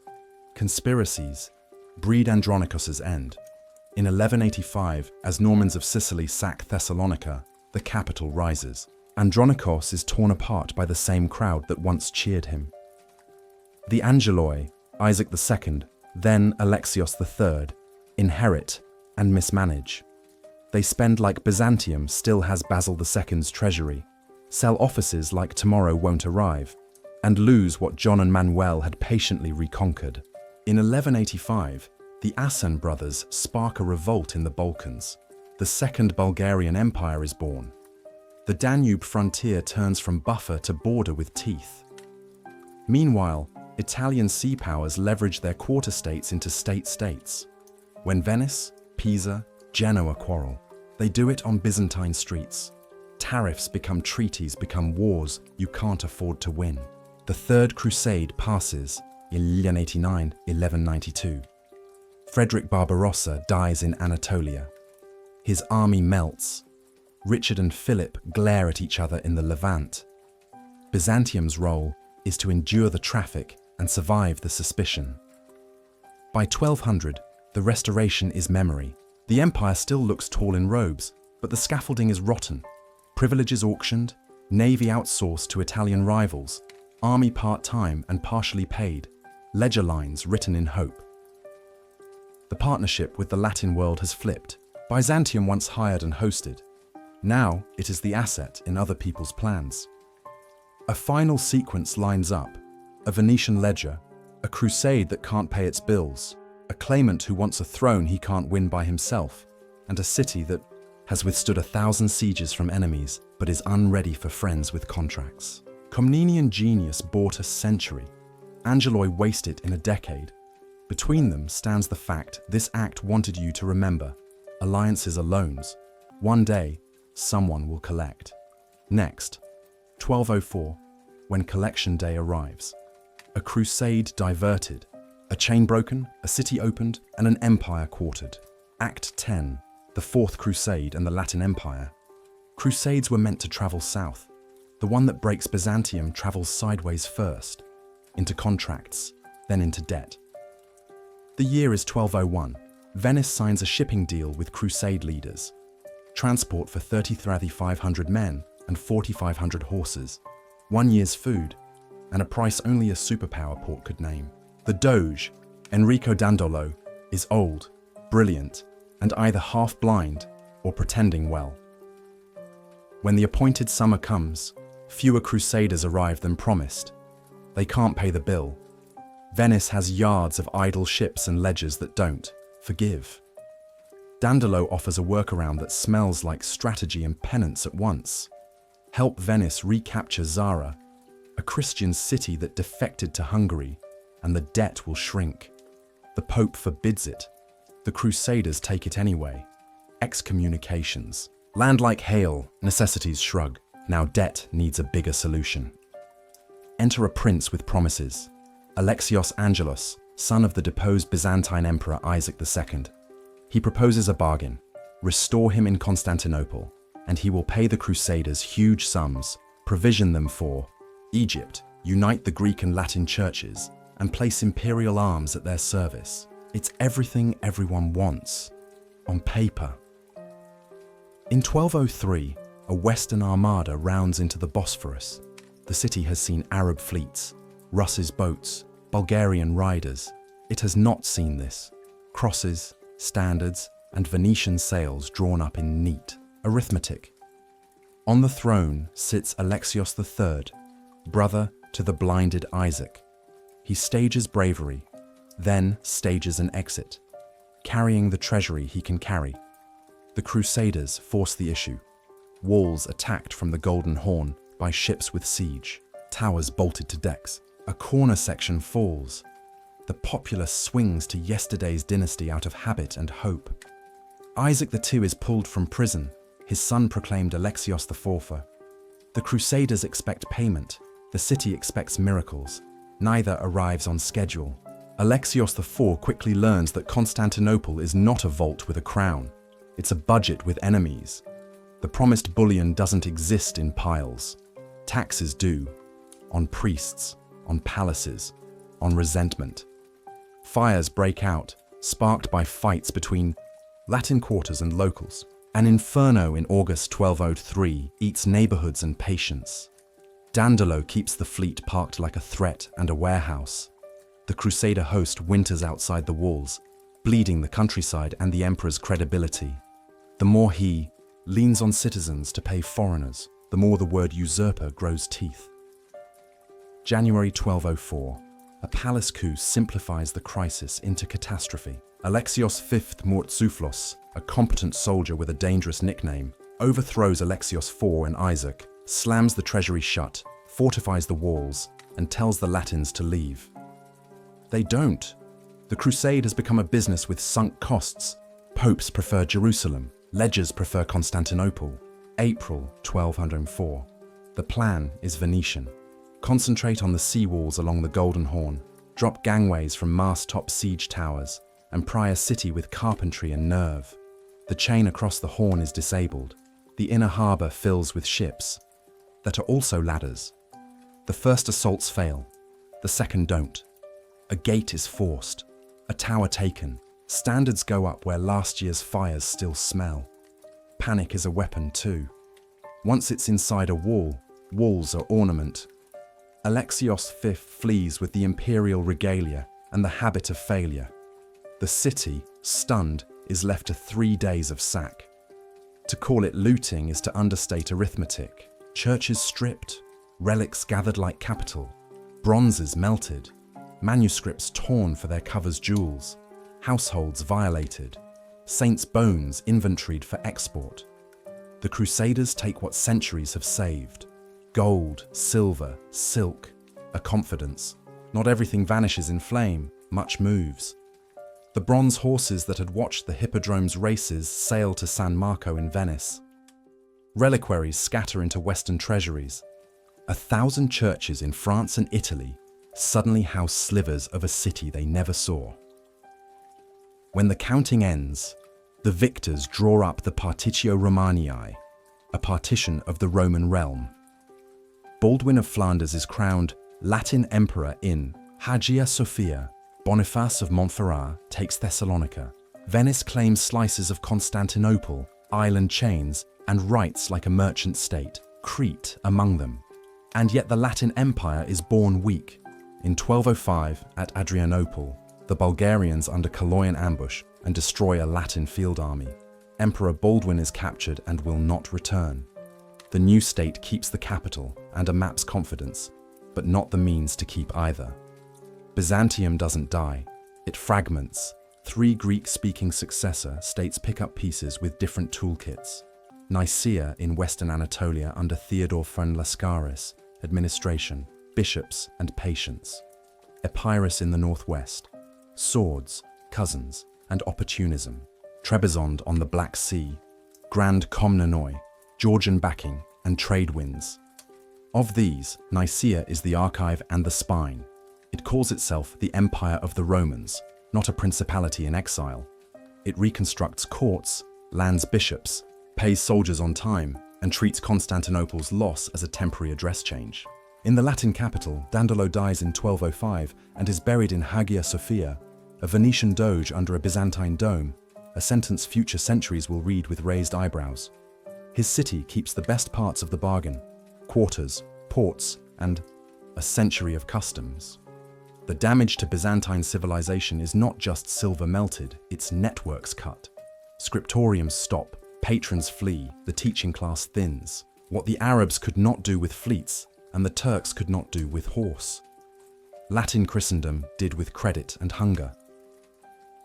And yet the Greek world keeps arguing, trading, baptizing, and waiting. Nicaea courts Serbs and Bulgarians, leverages church legitimacy, and peels territory back from Latin garrisons like wallpaper from damp plaster. The Latin Empire survives by renting allies it can't afford and taxing quarters it doesn't control. It becomes a siege with a throne in the middle. On the islands and coasts, Italian powers fence. Venice plants colonies and monopolies. Genoa snarls and looks for angles. Their rivalry will one day open a door the Latins can't hold shut. What was lost in 1204 is not repairable in kind, but it is replaceable in function. An emperor, a court, a coin, a claim. The Lascarids will keep all four alive long enough to matter. The word Byzantine will later be used to mean intrigue for intrigue's sake.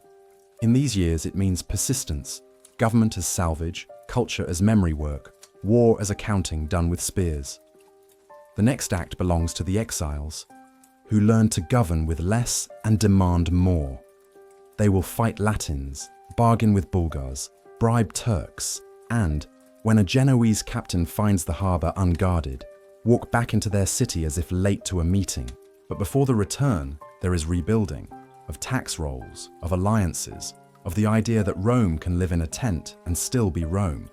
Next, Nicaea rises, Vatatzes feeds an army with policy, Palaiologos gambles on a night attack, and 1261 becomes a second birthday. Act 11, the road back to Constantinople. 1204 scatters Rome into 3 Greek sentences.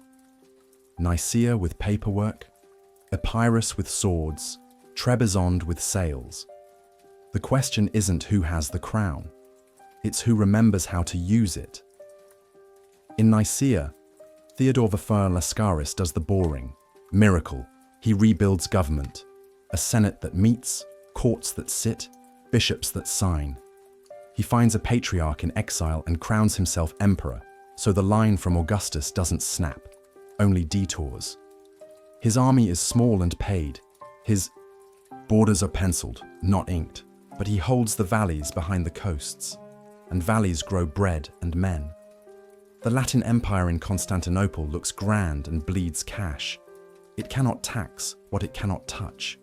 Its allies are invoices, its enemies are neighbors. Nicaea plays a long game. Treaties with Seljuk sultans when useful, truces with Bulgaria when necessary, pressure on Latin garrisons when opportune. It doesn't roar, it accumulates. After Theodore, the file passes to John III Vatatzes, 1221-1254, a ruler who treats prosperity like a strategy. He cuts waste, feeds cities from royal domains, seeds new craft guilds, and tells courtiers to wear domestic silk instead of importing status by the bolt. He buys loyalty with predictability. Soldiers know when rations arrive, peasants know when rents don't rise, merchants know the rules won't change at supper. Stability is a mood. John makes it policy. His enemies solve some of his problems.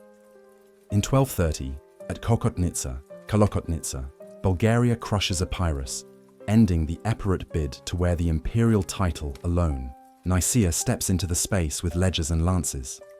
Step by step, John takes the Marmara shore, fortresses in Mysia, ports in Bithynia, then crosses, carefully, into Thrace. In 1246, Thessaloniki, once an imperial rival, bows. The map of what could be recovered stops being a wish. Nicaea's church is not exile's chapel, it is a throne room. Patriarchs ordain, councils meet. The claim to be the Roman Empire is kept not by parades, but by signatures. John dies leaving a machine that works. His son, Theodore II, in 1254-1258, is all nerves and notebooks. Scholar emperor, suspicious of magnates, loyal to new men of talent. He fights Bulgaria hard, wins enough, and offends old families more than is healthy. In 1258, Theodore II dies too soon. His boy, John IV, is a child. The regent Mousseline is capable and hated. Enter a handsome solution with a famous surname, Michael Palaiologos. Michael engineers what Byzantium often calls destiny, a coup. Mousseline falls at a funeral. Michael is named co-emperor and guardian, then senior emperor before the ink dries. He has enemies everywhere, and the one asset that matters, momentum. The biggest obstacle to taking back Constantinople isn't Latin courage, it's Venetian seamanship. Michael needs a navy and doesn't have one. In 1261, he signs the Treaty of Nymphaeum with Genoa, trade privileges and a quarter on the Golden Horn later, in exchange for ships now. Hire one Italian to beat another. Then fortune arrives disguised as absence. A small Nicaean force under Alexios Strategopoulos scouts the capital and learns the Venetian fleet and Latin garrison are away, chasing rumours up the straits. Night. A postern near the Blackernay quarter, maybe the Kirka Porta, maybe. Another forgettable door opens to men who remember how to move silently. A gatehouse seized, a ladder lowered, a handful becomes a wave. Strategopoulos sets fires in the Venetian quarter to blind and stampede. Panic does what engines would have done with more blood. Baldwin II flees across the water. The Latin Empire ends the way it lived, on a ship. July 1261, Constantinople is Roman again. August, Michael VIII. Palaiologos enters the city, crowned in Hagia Sophia, beneath mosaics that have seen more comebacks than most capitals see dynasties. Victory carries a price tag. To secure his throne, Michael has the boy emperor, John IV Lascaris, blinded. The patriarch Arsenios excommunicates him. The Arsonite schism splits the church for decades. The empire is restored with a bruise that doesn't fade. The Genoese move into Galata across the Horn, their quarter growing like a second harbour with its own flags. Venice becomes the enemy of record. Naval war follows like an invoice. The walls are patched, the palaces, scorched by 1204, and patched by 1261, resume their ceremonies. But the countryside that feeds capitals tells a quieter story. Anatolia is still bleeding to Turkish beyliks. The empire has its face back before it has its body. Michael plays the only game available, grand diplomacy. He juggles Serbia, Bulgaria, Angevin Naples. He advertises church union to Rome when it can buy him peace and pays frontier lords. In time and titles he doesn't really own. In 1259, just before the reconquest, he'd shown how to win without sieges at Pelagonia, splitting a Latin epirote coalition with bribes, marriages and rumours until the battlefield collapsed. Before the charge, he will try versions of Pelagonia for the rest of his reign. So, the road back ends at the right city and the wrong decade. Constantinople is again the capital. The empire is again the Romans. But the treasury is thin, the navy rented, the church divided, and the old recruiting ground across Asia Minor is turning into a map of beyliks with quick horses. The purple is recovered and mortgaged. The genius now required isn't for sieges, it's for delay. Next, 2 centuries of tightrope, Italian trade wars, Serbian and Bulgarian peaks, frontier emirates maturing into Ottomans, a last burst of art that teaches the West how to paint, and a siege where stone meets gunpowder. Act 12, the Palaiologoi, decline, Renaissance and the fall. The empire is back in its city after 1261. And already in debt to the future. The purple is on, the pantry is bare. Michael VIII, Palaiologos, buys time with tricks and treaties. To keep the West from organising a second 1204, he signs church union at Lyons in 1274, Latin and Greek under one creed on paper, under protest in every parish. The deal wins breathing room abroad and a schism at home, the Arsonites refusing absolution for a blinded boy emperor. When Charles of Anjou threatens a crusade of revenge, Michael whispers into Sicily, and in 1282 the Vespers ring. French garrisons die, Angevin fleets burn.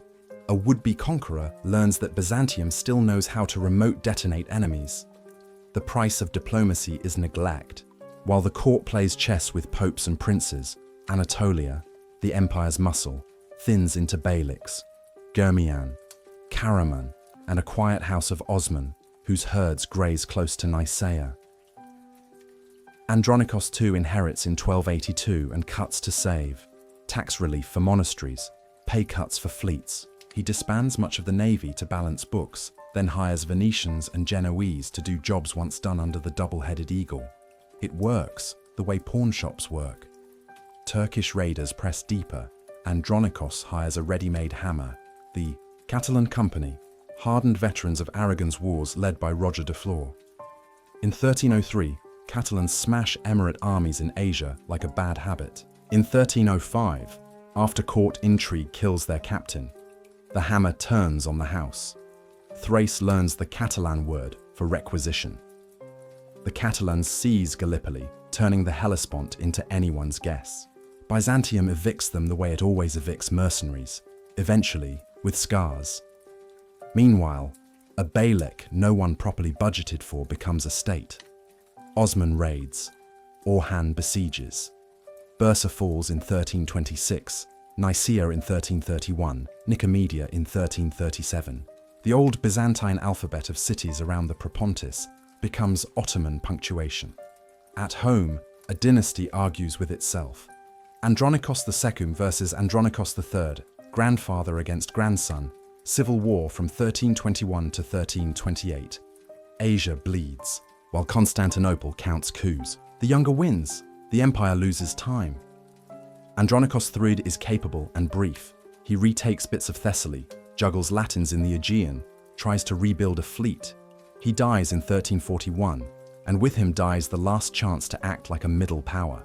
Regency follows, then the great Byzantine hobby returns, a civil war that invites neighbors to dinner. John VI Cantacuzénos versus the regency of John V, 1341-1347. Thessalonica's zealots set up a radical commune. While Greeks debate who pays whom, Ottomans learn ferries. In 1344-1346, Gallipoli becomes an Ottoman stepping stone. An earthquake knocks down Latin walls in 1354. Suleiman, son of Orhan, crosses and stays. Europe is no longer a moat, it is a path. The same decade brings plague. 1347. The Black Death claws the city that once boasted 500,000. Population collapses. Tax maps become eulogies. The empire survives, smaller and emptier, learning to live on rents and memories. Currency tells the story in metal. The honest hyperpyron is a rumor. Silver basilica, and later the stavraton, keep accounts limping. Markets obey Venetian and Genoese coin. Customs houses obey Venetian and Genoese law. There is, against all odds, a renaissance under the ashes. The Palaiologan eye paints tenderness into faces at the Chora and Pamacharistos. Hesychast monks argue that stillness can see uncreated light. Gregory Palamas debates Barlaam and wins councils, 1341-1351. Philosophy wakes. Plethon dreams of Plato in the Morea. Chrysoloras teaches Greek in Florence. A cardinal named Bessarion will carry Greek books to Italy like torches. While Byzantium refines the soul, Ottomans refine systems. They tax lightly at first, recruit steadily, and professionalize a corps of infantry, the Janissaries, from the levy of Christian boys. They build a state that wins even on days it doesn't fight. Maritza, 1371. Serbian lords drown in their own surprise. Kosovo, 1389. A legend for both sides, but the arithmetic favors the rising crescent. Byzantium becomes a vassal, its emperors riding to Ottoman camps with gifts instead of armies. Bayezid I tightens the noose. From 1394 to 1402, Constantinople endures a long blockade. The West tries to break the spell at Nicopolis, 1396. Dazzling armor meets disciplined ranks, and the Crusader host breaks on Ottoman calm. Then the steppe sends a reprieve with hooves. Tamerlane, Timur, smashes Bayezid at Ankara in 1402. The Ottoman machine stalls into a civil war. A Byzantine emperor, Manuel II, writes philosophy in Paris, salons and tours courts for aid while his city breathes again. The truce buys decades, not salvation.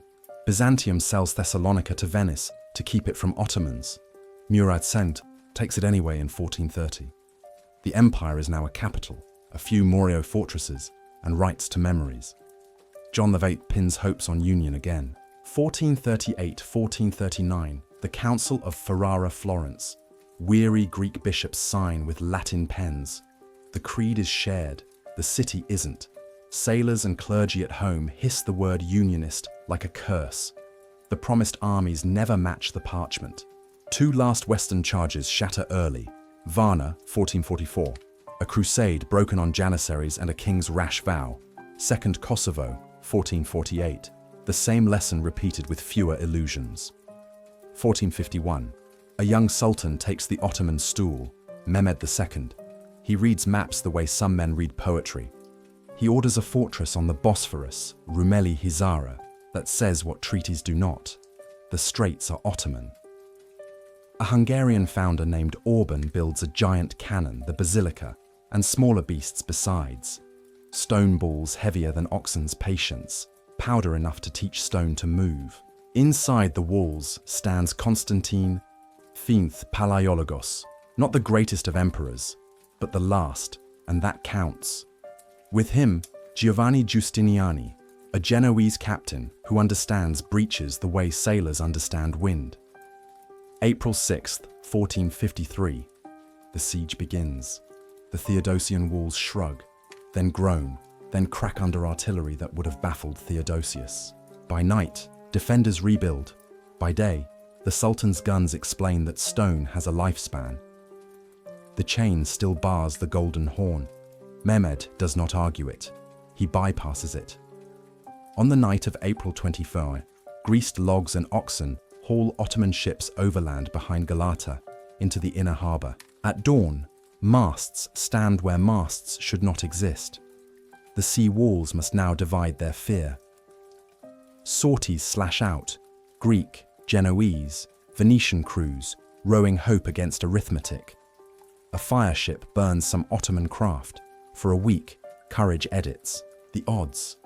Inside, the city prays. Processions with the Hodegetria icons circle streets. Monks chant. Merchants count dwindling bolts of meal.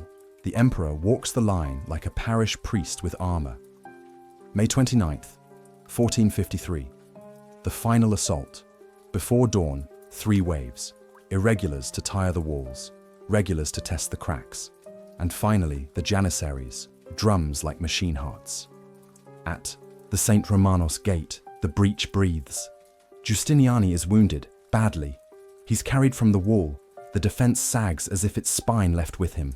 Somewhere, a postern, the Kerkerporta in some tellings, stands open long enough for a banner to slip in and become a fact. Constantine V rejects escape. He removes the purple, keeps the sword, and disappears into a knot of fighting where identity stops mattering because steel does. His body will be claimed, displayed, disputed. His choice is not. For 3 days, the conqueror permits the ancient law of sack. Then Mehmed rides into Hagia Sophia, orders it spared and converted.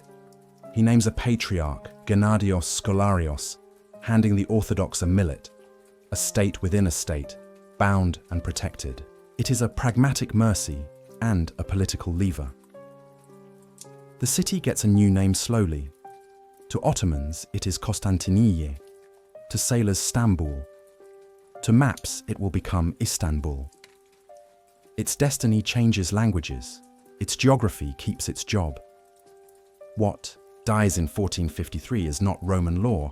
The corpus will outlive the dome, nor Greek thought. Its best copies walk west in scholars' satchels.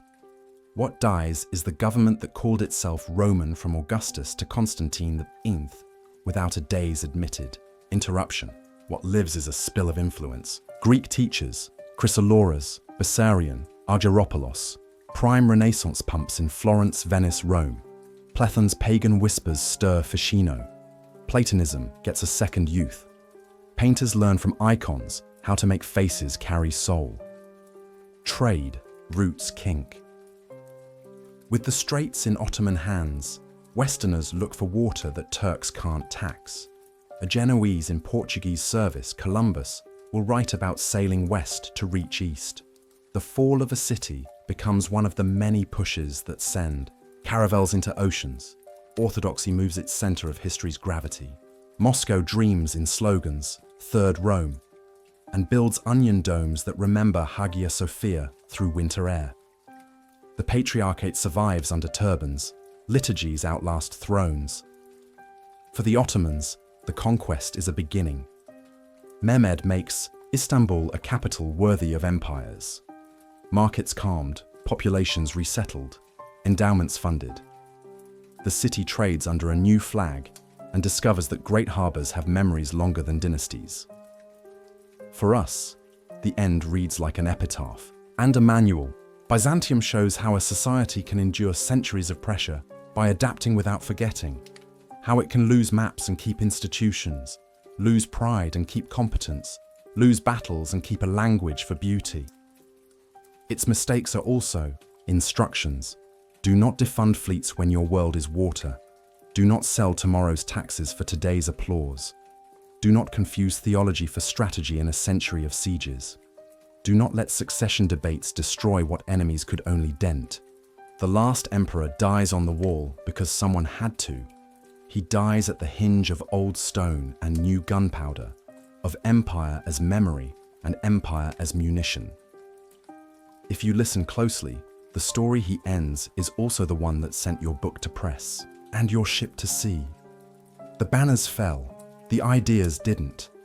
That is Byzantium's last gift, a demonstration that civilization is not a synonym for state. States end, civilizations circulate, empires die, civilizations don't, they migrate. Byzantium's borders faded, but its toolkit, law, liturgy, letters, logistics, kept traveling. Roman law, refitting Greek, crossed centuries to become the grammar of European courts. The idea that rulers bow to written rules lived on wherever judges wore memory like armor. Its art taught faces how to carry meaning. Icon painters carved light into gold until devotion had a geometry.